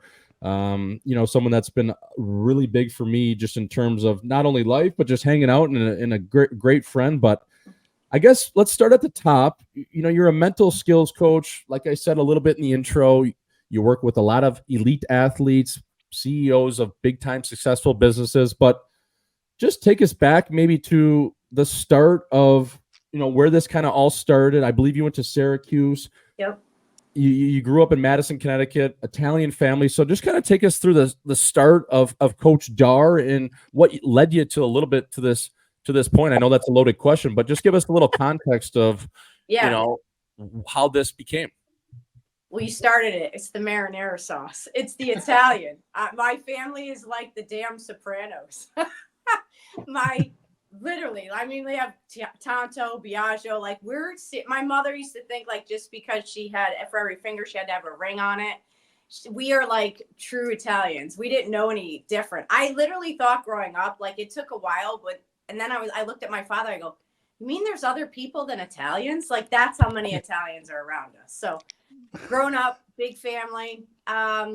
And ironically, being in sports, it wasn't like I was like, oh, I'm going to go work in sports. But I look back, and my father passed away last year. And when I was given his eulogy, it kind of dawned on me. I was like, we used to watch the New York Giants every Sunday. And then my father would tape it. Everyone would be over. The whole Italian family, eat pasta, watch the Giants. And then we'd watch back film on Wednesday. Like, what the hell were we doing? Going over the game film? Watch back film. And they break down the game. And that's what I did, because my father had my sister, and then he had me. And he was like, why isn't she a boy? I was supposed to come out and be a boy, and I came out early and was a girl. And he's like, well, you're still going to do all the things I wanted to do with the son. So I joke around, but the start of my whole life has been in sports. Like, we'd break down every sport. And my father was a really good coach, and he would he'd teach me about how practice doesn't make you good. It's perfect practice. It's building the right habits. So he'd have me out literally practicing for hours, any sport I did. And so grew up in that Italian family, went to CUSE, became an occupational therapist, worked in the hospital with traumatic brain injury patients. And that was key, because my whole background's neuro, like the brain, the study of human behavior, everything that happens with the brain, which for me, like, what we fill our mind with propels us forward or pulls us back. So it's like critical. And so I knew growing up, everything was about mindset, but it wasn't cool then. Like, that wasn't the lingo. I just helped people with their mindset get back from the most extreme odds. And then I went back to school for business and wanted to change the world. Ran a few companies, and then in 2008, I started my own private practice. And this is crazy, because for people listening, 2008 was when there was like a recession and people were losing their cookies and their money. Yeah. And I'm like, I'm going to go start my own practice. And my father's like, what the hell is wrong with you? You don't go start a practice like in the middle of recession. But I was so convinced if I could teach people to shift their mindset and figure out some things, that this adversity wouldn't be an obstacle for them. And he's like, who the hell's going to listen? I'm like, I don't know. So I started speaking for free. And then slowly it just built, and people would come to me on the down low, like, hey, Dara, I have this that I want to work on, but this is limiting me. Or athletes would come and talk to me about some things. And that's how it all started. People started to catch on, like, hey, I know there's more in the tank, but I don't know how to get there. Could you help me? And that's led me to the long and short of like where I am today, which is helping a lot of people around the world. Yeah, 100%. And do you think just what led you to this point, working with those trauma patients, being an occupational therapist, is something that you've really transpired into sport, getting these people basically off their deathbed or in really bad situations from a car accident that their life just flips upside down in an instance. And now you can kind of translate that to working with high-level athletes or businessmen or businesswomen. Is that just something that you've kind of been able to work through and really correlate? Yeah, because here's the thing. Occupational therapist means meeting you in the occupation of where you are. So if it's on the ice, the field, the boardroom, it doesn't matter to me. I meet you where you are, and everything is mindset. So if you got injured, how do we mentally rebound and recover from that? If you're in the middle of like the season and you want to optimize, like how are we going to optimize that? What mental skills can we do? What kind of conditioning? You have to imagine the stuff that people are hearing about now. I've been trying to tell people for years, like, if you work on this and this and this, and they're like, what? And now it's cool. But for a long time, it was like, I don't know, does this work? Now, finally, people are catching on, which I'm so grateful for. So how do you take someone that is in a bad state that can't see the light out of where they're at, and how do you generally get them out of that or reframe some of their setbacks or reframe their mindset to a point where they can see on the other side of the ball, okay, I understand what she's saying, and I also believe in it? Because a lot of people get stuck. And when you get stuck, I've been there myself. We've worked actually through things, Dar, in terms of just myself and dealing with the concussion and post-concussive stuff and career changes and all of that stuff. I don't want to make it specifically about myself, but how do you get someone out of a state where they can't really see the light and you're able to get in there and kind of get the key in the door and push them over the hump? I love this question. And Jordan, you're like a great example for like doing the work. And so what I'll do is I'll meet people where they are. And that's why when I've written this book, The Art of Bouncing Back, but I started off with embrace the suck. Like, once I meet you where you are, I don't come in and like positive Pollyanna, like, oh, it's going to be okay tomorrow. Like, you'd want to punch me I'd want to punch someone if they said that. My point is like, I'll sit there and be like, okay, what is the situation? Like, what are we dealing with? Because I have to understand it. And I have to get whoever I'm working with to be like, I get that this sucks, but this is the reality of what we're dealing with. And if we don't accept it, we can't move forward from it. So let's just put all of the shiz out there. Where are we? What's happening? What's limiting us? And then I start to come in and say, okay, I need you to start remembering who you are. Because when you get stuck, you forget who you are. It's as if you forget that you have any talent, any gifts, even if it's outside of sports, you forget that you bring anything to the table. So that's where I remember I shared with you, we drew up the confidence card. Like you have a scouting card in sports. I have people literally rewrite the confidence card. Because I want people to start doing assessments, reminding them of their gifts and talents, talking to people. Like I get them to start asking people around them, like, hey, if you were to say, who's Jordan, what would you say? Because if you ask enough people, like 3 to 5 people to start to write who you are, you'll find some like consistent patterns. And that lifts your spirits because it kind of reminds you of what you forgot. Because I have to retrain the brain to start to help you remember this is who Jordan is, This is the gifts that he brings. And then once we figure that out, we could reframe it and say, I just want you to remember a bad day, even a bad year or a bad season doesn't mean a bad life. You cannot catastrophize a moment in time for the whole length of life. Because if you do, that's what holds you and it stays like quicksand. So we figure out the plan. We get clear on who you are. We start to figure out what your gifts are. And then we start creating a plan, like where do you want to use these gifts? Is it still in the sport? Is it somewhere else? What could you do? And then you have to start taking action. There's a time and a place to be still to kind of gather your thoughts. But then if you sit still and isolate too long, that crushes you. Isolation kills after a while. It's why solitary confinement in prisons is where people go nuts. We cannot be by ourselves. We're not meant to be alone. We're meant to be in community and connection with people.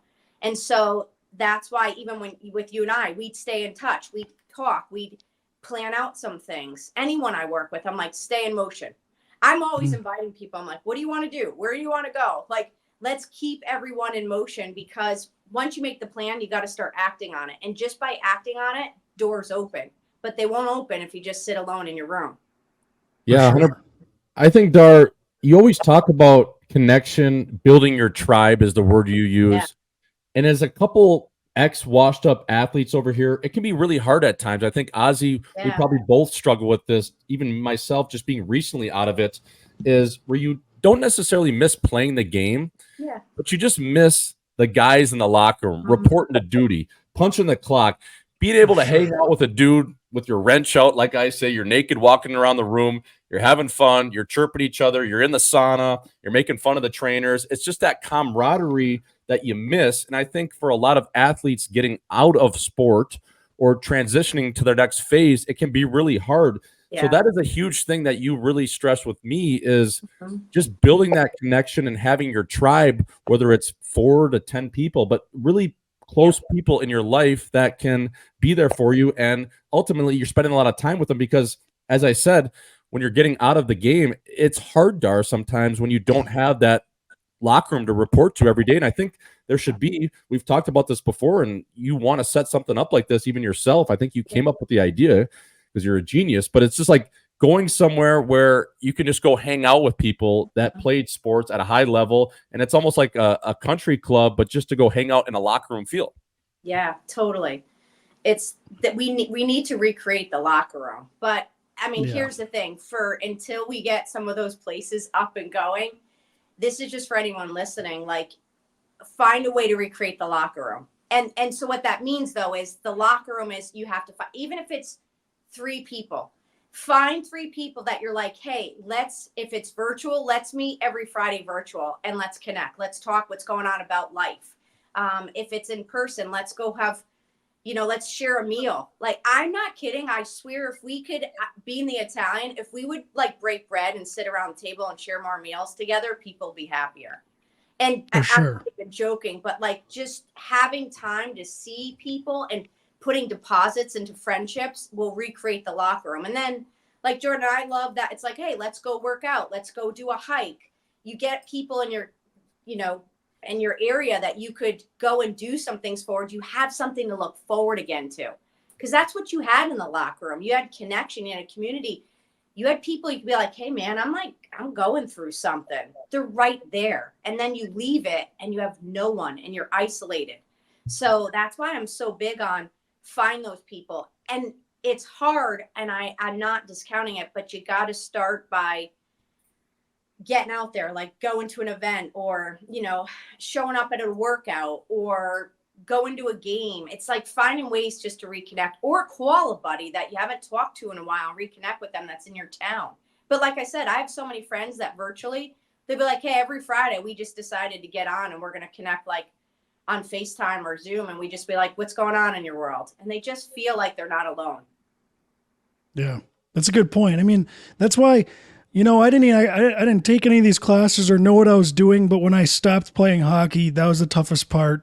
I kind of thought, why I was depressed or why I wasn't as happy as I should be. Mm-hmm. And it wasn't because I missed playing hockey, it's because I missed being in that locker room. And that's kind of the reason why I started a moving company. We've got, at this point, we have, close to 20 guys coming into the warehouse in the morning. And it's like a locker room, you like set lines, just like a hockey team. And, whether you like it or not, I kind of created this thing like a hockey team. You got guys, you got good players, good movers who work well with each other and who don't work well with each other. It's like setting a line, it's the lineup, but you're totally right. Like, yeah, there's a depth chart. Certain guys don't like playing with other guys because their style doesn't mix. It's awesome. And when you're in the locker room, everyone's playful. They're happy. Yeah. You're joking around. But then when it comes time, when you're on the ice or when you're at the job, you're serious. You get your work done, and then you get back in the locker room, and that's when you start joking around again. But that's really cool. You said that, Dar. That's. I mean, I didn't even know I was doing that, but I kind of did. You did. And you know what I love is you just shared like a key principle, I'll say even for business. I'll be like, listen, businesses need to be more like sports in the sense of it's not personal. Meaning you're the starter, you're the bench player, or you're off the team. Meaning you got to come in too, and you have to keep working on being better every day. And so for just a business principle, I teach that. So for your moving company, your guys, anyone working, it's like, I wish people like raising the bar for excellence. It's like, You always want to work to be the starter, and you might be the bench player working to get better. And if you don't want to be either, then you're going to be off the team, and that's not personal. Yeah. That's just business. Exactly. That's sidebar leadership. But the whole point is building community. Building a hockey team, building a moving company. Hey, maybe you're a single guy even building the bullpen. You got starters, you got a max player, you got a role player. You don't know what you're going to be working with, right? Everyone's trying to get better, and we want an increased role over here, so let's do what we can, It totally fits that. I mean, who's going to make it to the lineup? Who's going to be the starter? Can you play on your offside? Like, what's going on over here? Jordan, we've talked about it. I think dating should be like, you sign up. I'm going to sign this contract, but there might be a trade negotiation. Right. Because you got to keep proving your value. But no, we'll keep this thing on the rails over here, Coach. But just going back to something a little more serious, and I just think there's so many good points and so many things that I've written down over the years from you and just being around you. And one of the things that really stands out to me is something like emotional agility. Yeah. And growth, like not identifying with your emotions. Can you just touch on that a little bit? And one of the quotes I love that you always have preached, and I don't think I'm going to fuck this up, but it's the grass ain't greener on the other side. The grass is greener where you water it. So I just think that's such a great quote that you've really stuck with me, but just touch on emotional agility and how do you train something like this? So this is key. And the grass is not always greener on the other side. It's like what we were talking about before we started. It's like people think like if I move this and do this and all of a sudden everything's gonna be better. But if you're not literally working on yourself, then it doesn't get better when you move because you're still taking you with you. Number 2 of this is don't let your emotions make decisions, because when you're in a state or a frenzy, you're pissed off one day, you're really depressed and you're sad, those emotions are, you're feeling something, but they cannot make your decisions, because damn well when you get out of that mode, you're like, oh, I'm glad I didn't make that phone call. I'm glad I didn't cut something off. I'm glad I didn't do this, because your emotions would have led you potentially down the wrong path. Now, could you be intuitive? Could your gut be telling you something? Yeah. But most of the time I'm trying to teach people this agility where when things come, so say life's going, which we're all going to hit adversity. Like, there's literally not a human on this planet that hasn't hit hard times, and we got over it.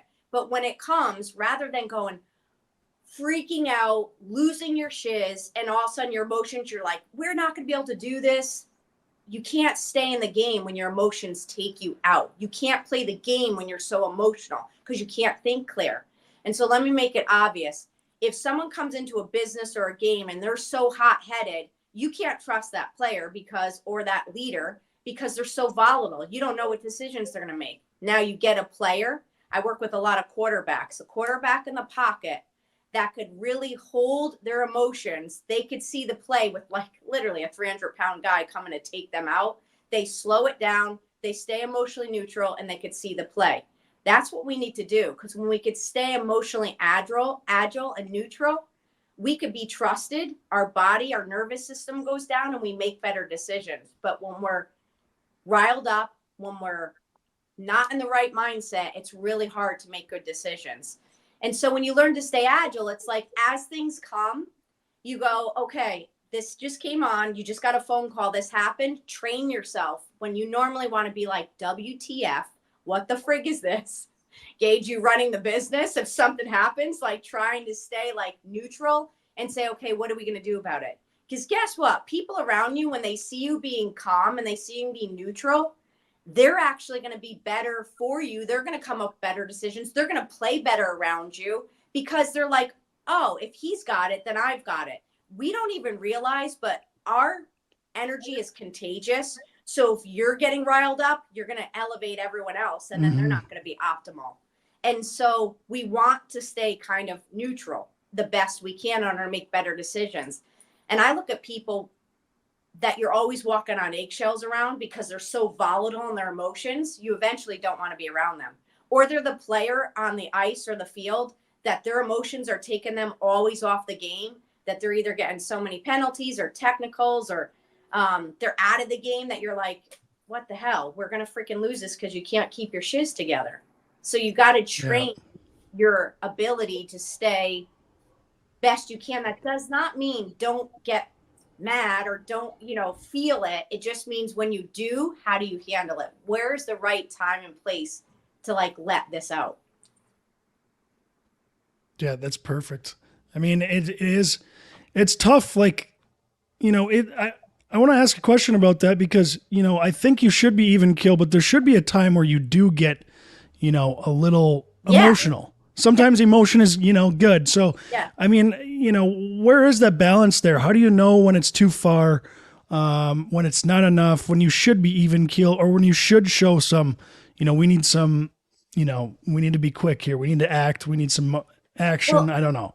Yeah, no, that's perfect. So here's the thing.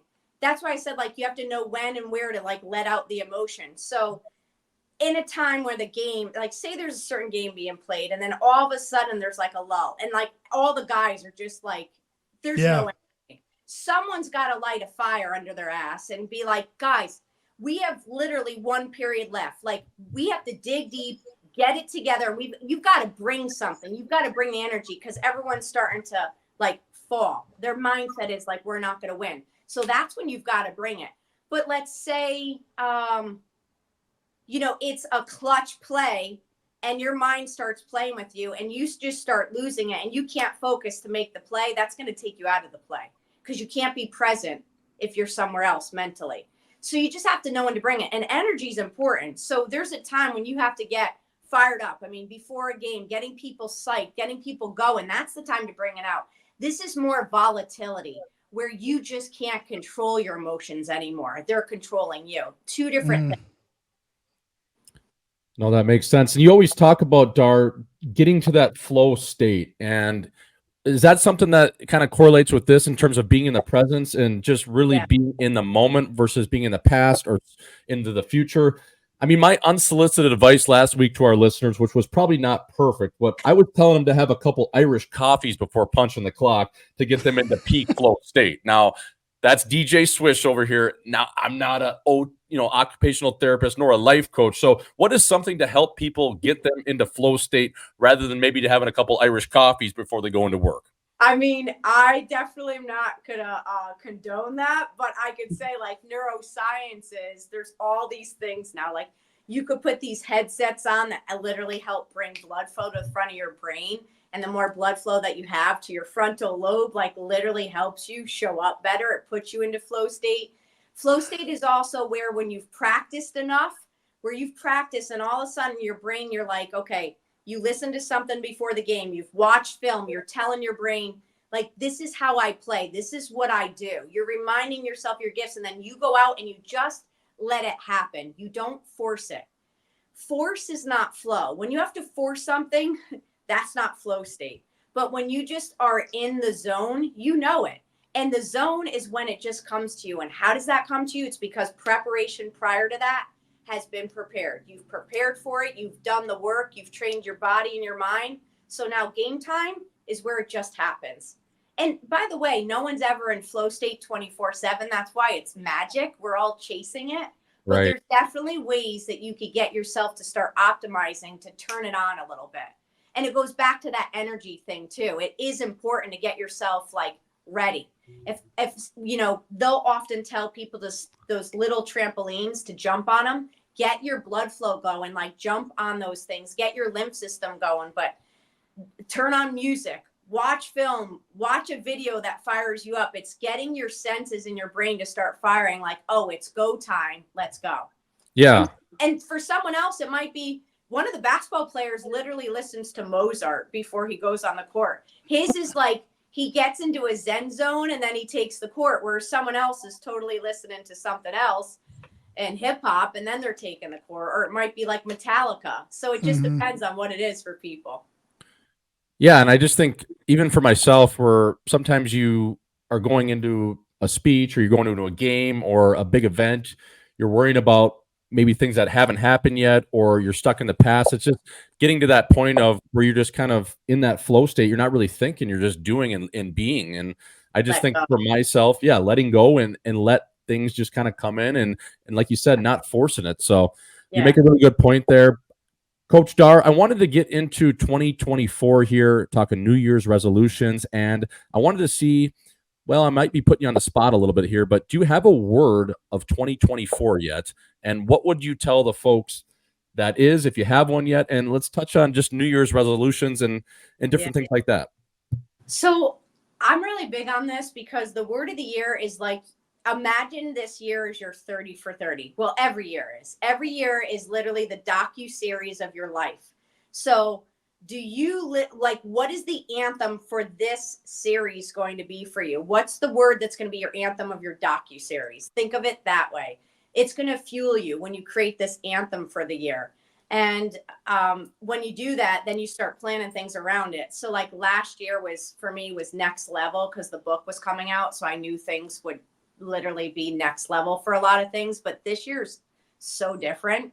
It's depth, which you're like, what? But I honestly am in this space. Like there's another part of my business that's growing and I want more realness. Like I'm calling out everyone where their backstage doesn't meet their front stage. Like we're in this superficial transactional world where people are literally like you're on Insta and you're on social and it's like whatever people are showing is not who they are. And I'm like, you're never going to have depth. So going back to the beginning where you want that locker room, you want that connection. You can't build connection with people if it's all transactional and superficial. Like you can't grow your business if every one of your clients is just transactional. Like, do you really care? So I'm calling it up where I want people to have more depth. I like that. And it means more quality. I want quality over quantity in every aspect. My business, my friendships, my life. Like, so it's like depth. I want way more depth with people. If it's superficial, I'm not going to be in the room.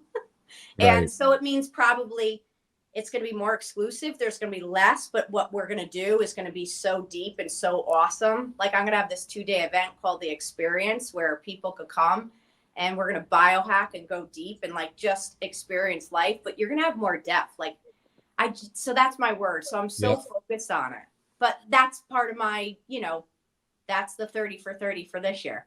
Right. And when people are picking their words for the year, I think obviously it's got to be something relatable. It's got to be something tailored to you. And Coach Dar, I just want to touch on New Year's resolutions because people always start off the new year. They're probably half cocked on the 31st, drinking God knows what, a $12 bottle of wine, or maybe they're having some Tito's or tequila. And they're talking about how they're going to start this workout regimen. They're going to lose 20 pounds. And that always lasts till about January 14th. And it's not sustainable because the discipline isn't there. So what would you tell the general public how to stay on your plan, how to stay disciplined, and on the bad days and the good days to get the work done and whatever your goal you're chasing is to keep moving forward? Because I think a lot of people just get lost in it and it sounds good on paper or in their head. And then 12 days later, that's kicked to the curb and they maybe even put on 10 pounds in that time because they're back boozing again or whatever it is. So yeah.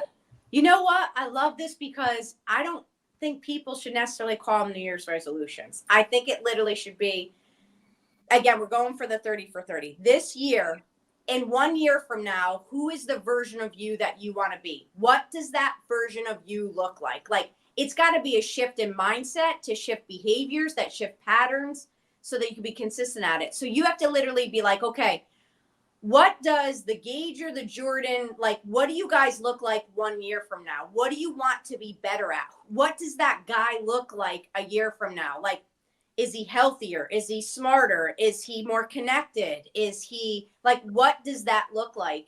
And then what's that version? And when you look at what that version is, if it's to be a healthier version of you, okay, what does that mean? Like, do you want to have more energy? Do you want to be healthier? Like, I don't know what that is for you, but then once you identify that, you're putting emotion around the person. It's not just like, I want to go put on this much more strength and muscle and I want to lose 20 pounds. Like, that is never going to get you anywhere. But if you're like, hey, I want to make sure that I could run a triathlon. I want to be a triathlon, by the end of 2024. I want to have competed it. What the hell is that going to take? Well, it's going to take this, this, and this to get there. Mm-hmm. And so, and just for anyone listening, like, do this in every area. What do you want your relationship? What is a year from now? How's your relationships better? What is it like with your kids? What is it like in your sport? What is it like in your finances? But you really have to see what is the elevated version of you 1 year from now look like, and then put the goals behind it. But if you don't have an emotional tie to the version of who you want to be, writing down just, I want to make this much more money, I want to have lost this much weight, you're not going to get there. And that's why by literally the 15th of this month, more than 70% of people have stopped on their goals. That's insane. Because that is insane. That's 2 weeks. I mean, we're talking about a couple business weeks here. That's the stat. I mean, people are literally giving up in 2 weeks, and I'm like, for people who go into their gyms and they're like, oh, it's so crowded, just wait till the 15th. That's because it's hard. It sucks to keep doing it, and like you said earlier, embrace the suck. Yeah. How do you teach people that you have to do these hard things in order to get what you want? And yeah, it might suck right now, but it's going to suck worse if you don't do it. And like, how do you get that point across to people? Because I try to get that point across to myself sometimes, to other people, and it's a hard point to get across. Well, you have to just say to them, like, I always ask questions. I'm like, okay, you don't like where you are right now. They're like, no. I go, so if you don't do anything, what's going to change? They're like, nothing. I was like, okay, so our option is to try. They're like, yeah. I was like, okay, here's the thing. And now I get them connected to, like, who do you really want to be? Like, do you want to feel this way with no energy? You don't have the strength, or you don't have the business that you want, or you don't have the friendships that you want. Do you want to stay this way? No. You almost have to connect to that pain a little bit, that this sucks so bad that I want to fix it. Because psychologically, we only change through pain or inspiration. You're either so damn inspired of the version you want to be, or you're so pissed at the version that you are that you want to change. So it's either be inspired on it or be pissed off at it, and then get up every day, look at your list though, like, this is who I want to be. And I feel like people need to also, like, remind themselves, so you may not be in sport anymore, but you're still an athlete. And what does a great athlete do? They train every day.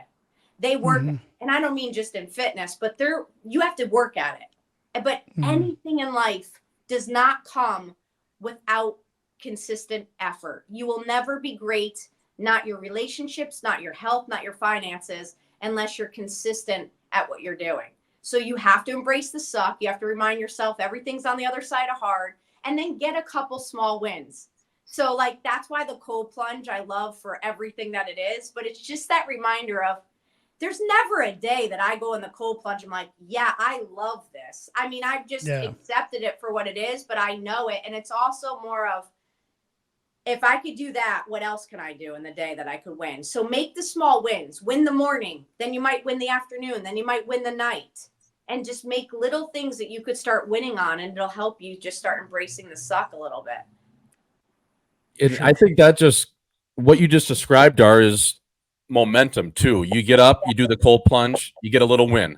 Then maybe you do something else that's work related, a podcast, or you hop on a call, and that's another little win. And you keep stacking these wins, and all of a sudden you get some downhill, motion. And that's something I've really noticed that's helped me in terms of, not every day is great waking up, especially when you're trying to build something that's probably pretty fucking hard. It's not easy to do, but if you can kind of get those little wins and get in a routine and a regiment that works for you, is something that can only push you to that next level. And I just think people, even in general, that don't know you or are hearing you for the first time, and they're like, oh, this lady, she seems great, and she's, they don't know what you've really gone through too. I mean, you've gone through 3 strokes yourself, and that's something that's really put you back against the wall, and you've gotten up and you fucking pounded it back and came back even stronger. So it's just very inspiring to know you firsthand, because I know what you've been through in your life, and it hasn't all been just sunshine and rainbows. Everyone goes through adversity, and firsthand. Yeah.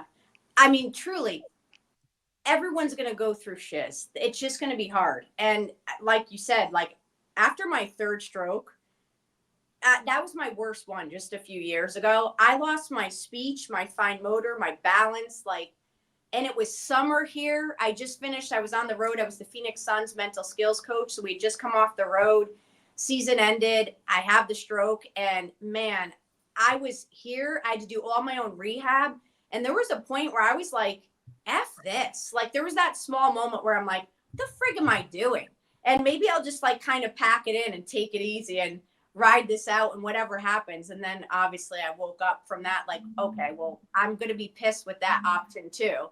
So then I had to get up every day. I mean, I would make a shake and then I couldn't even open it because my hands wouldn't function. And I'd be sitting there going like, I'm just freaking hungry and I can't even eat a shake. Or I speak for a living and I couldn't get the words out. So I'd have to practice. And I was in the middle of trying to write a book and I couldn't, I mean, everything that you could imagine. And then the year after my mom dies, and then the year after COVID hits, and then the year after I get back up, and then my dad passes, and then I have to write my book. And here we are today. But my point is this started at 25 with my first stroke, and it's been freaking a sugar show of having to get back up. That's why I wrote the Art of Bouncing Back, because I'm not kidding. You're going to freaking have to bounce back consistently from stuff in your life. So the more you start shifting your head to, I don't want you to be negative in the sense that like life isn't good, but you just have to say life is not always going to be easy. So the more I could train my brain to get mentally stronger to handle adversity, what happens is when you do this, the lows don't become so low, because now you're like, oh, I know how to get myself back up. So you hit a low, but you don't go as low. So you get back to the peak faster. Right. And that's just something, I don't know. I just think like the way you can connect with people. And I just wanted you to touch on a little bit with this, Dar, in terms of faith. I know this isn't a gospel goers podcast by any means. And I think maybe your boy Jay Swish over here could use a little Jesus in his life, but just talk about your connection to a higher power, because I do truly believe in that, in terms of that is something that can really push you through adversity when dealing with hard times, being connected to the man above or whatever it is you believe in. Yeah. Listen, I grew up in like the Italian Catholic Church. I was at Sunday service, but I didn't really get what this all was until a little later in my life. And I will just say to you, I've helped working with over 100,000 people in my career so far. And the people that, if you just look at stats, the people that have a connection to God, to something bigger, that understand that there is something bigger, it gives them hope. When you have hope, my gosh, you start to have strength. I seriously am telling people, faith is like Red Bull. It gives you wings. It literally does. When you have faith in something, you understand that you don't have to do this on your own accord. This is not you having to do this life on your own. And if you start just looking what I call God winks, like these things that happen in life that you're like, how did I not just get in that accident right now? How did this just happen? Why did I get this opportunity? When you start seeing that there is literally something bigger working for you, and that you honestly have a gift that you came here for, you understand that you're a part of something bigger. And faith it changed my life. It literally changed my life when I started to just say, you know what? Guess what? If nothing, you have nothing you just sit there and you're like, your everyday life's going every day. But if there's something bigger, which I know there is for me, what about all that you gain? You gain hope, you gain faith, you gain more life, you gain life after here. But your every day, when you have faith, it gives you strength. There is no way I could have gone through what I did. And I just want to say one more thing. Monty Williams, who used to be the Phoenix Suns coach, he lost his wife.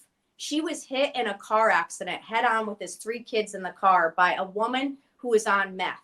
And she crossed over, hit his car head on. She passes away, but the kids live. He is at a funeral. It's on YouTube. Everyone should watch it. It's when he gave the eulogy for his wife. And he's sitting there saying, there's someone else that we also lost. And that was the woman who hit my wife. And he goes, we need to pray from her. Now, people are like, how in the world is he saying that? And then he also said, people keep saying, I'm sorry for your loss. He's like, my wife isn't lost. She's in heaven. And I'm only saying this because if you sit around Monty Williams, who's an amazing human, there is something that he reports that's bigger too, that's helped him through adversity that nothing else could have. And you just start looking at this and it'll just start to open up your heart. And I promise you, you will gain strength.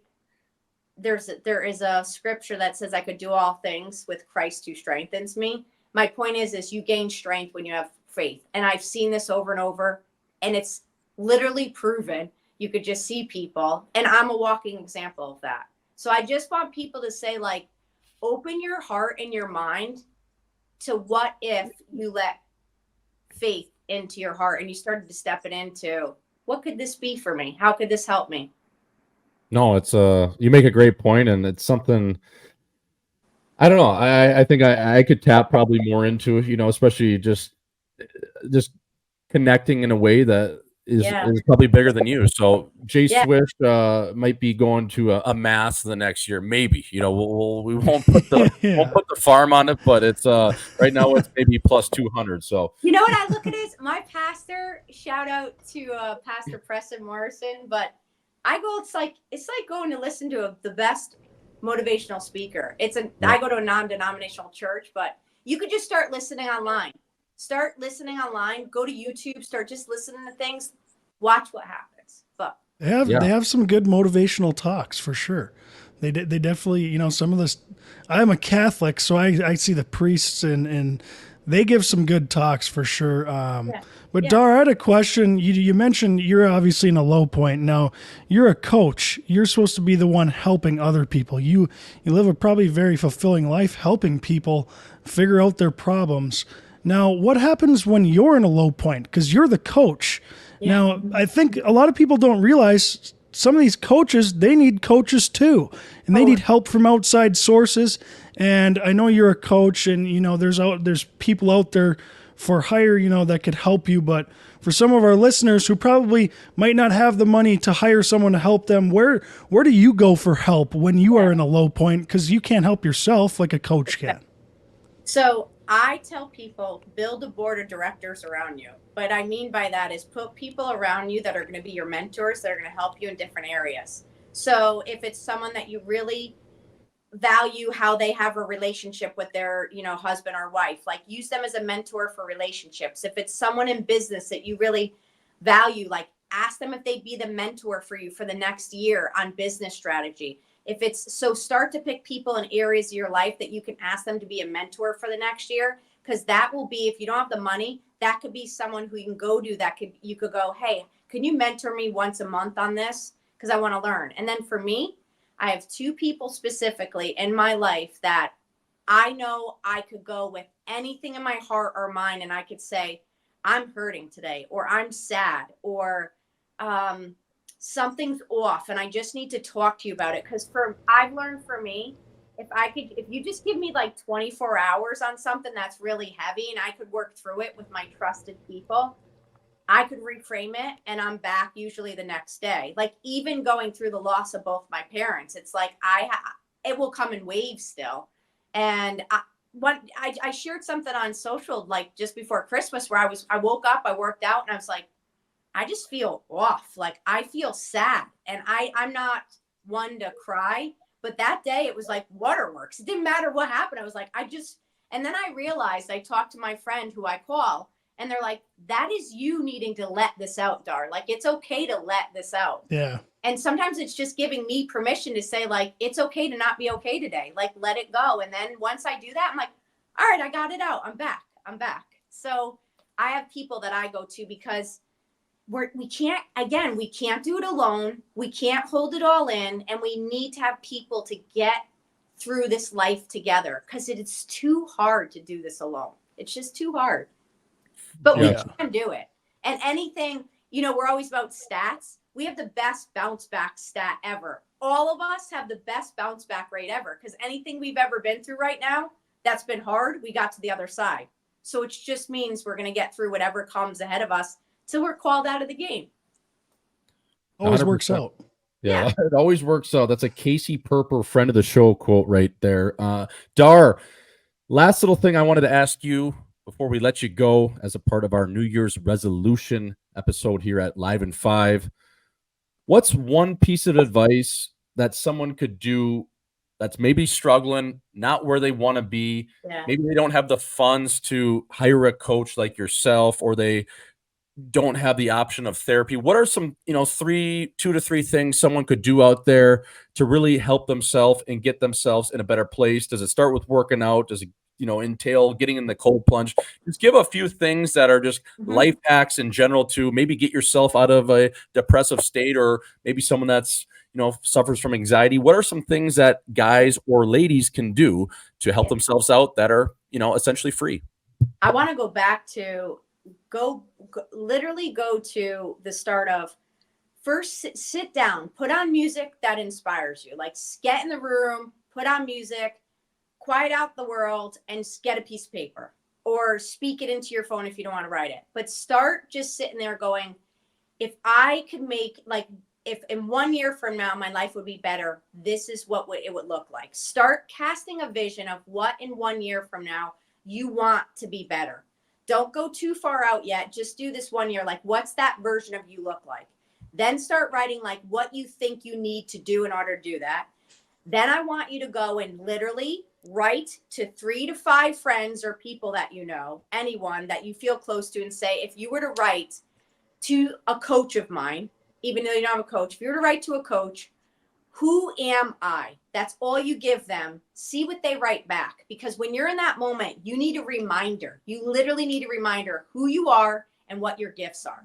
Because once you get that back, you will start to circle all the common themes that come up from the 3 to 5 people.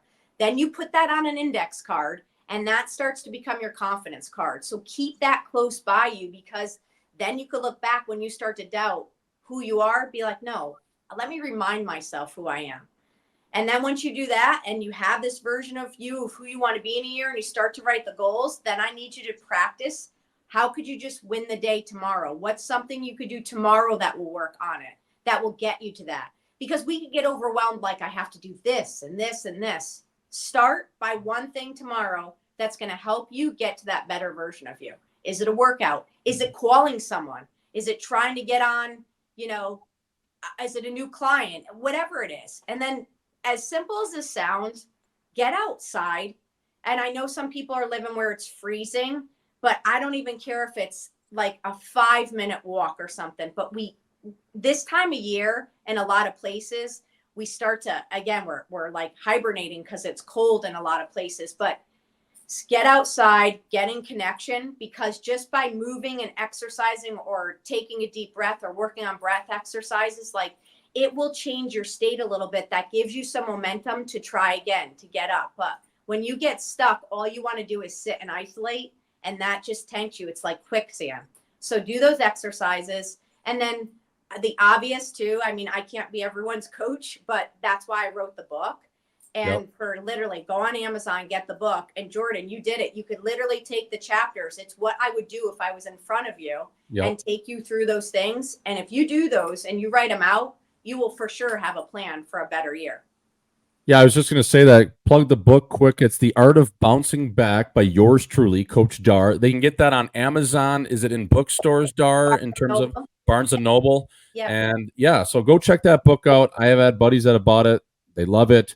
And obviously I've done the work with Dar and read the book. So Dar, we could do this all day with you. I know you got to run. I think Ozzy's got to get back to the moving business. But next time you're on, we got to talk association, because one of our shared favorite players, 3-point specialist, played at the University of Connecticut, Sugar Ray Allen. We got to get talking about him. So Sugar Ray, I know you love him, that 3-point specialist, just an absolute sniper over there. So yeah, next time we'll talk association, and we'll have you back on, because that was great. And I think this will be really beneficial for the people listening, and whatever they're going through, or could just take a little bit from you, because you are such a knowledgeable lady and just like I call you, baby Jesus. So thanks again for coming on Live in 5, Dar. We really appreciate it.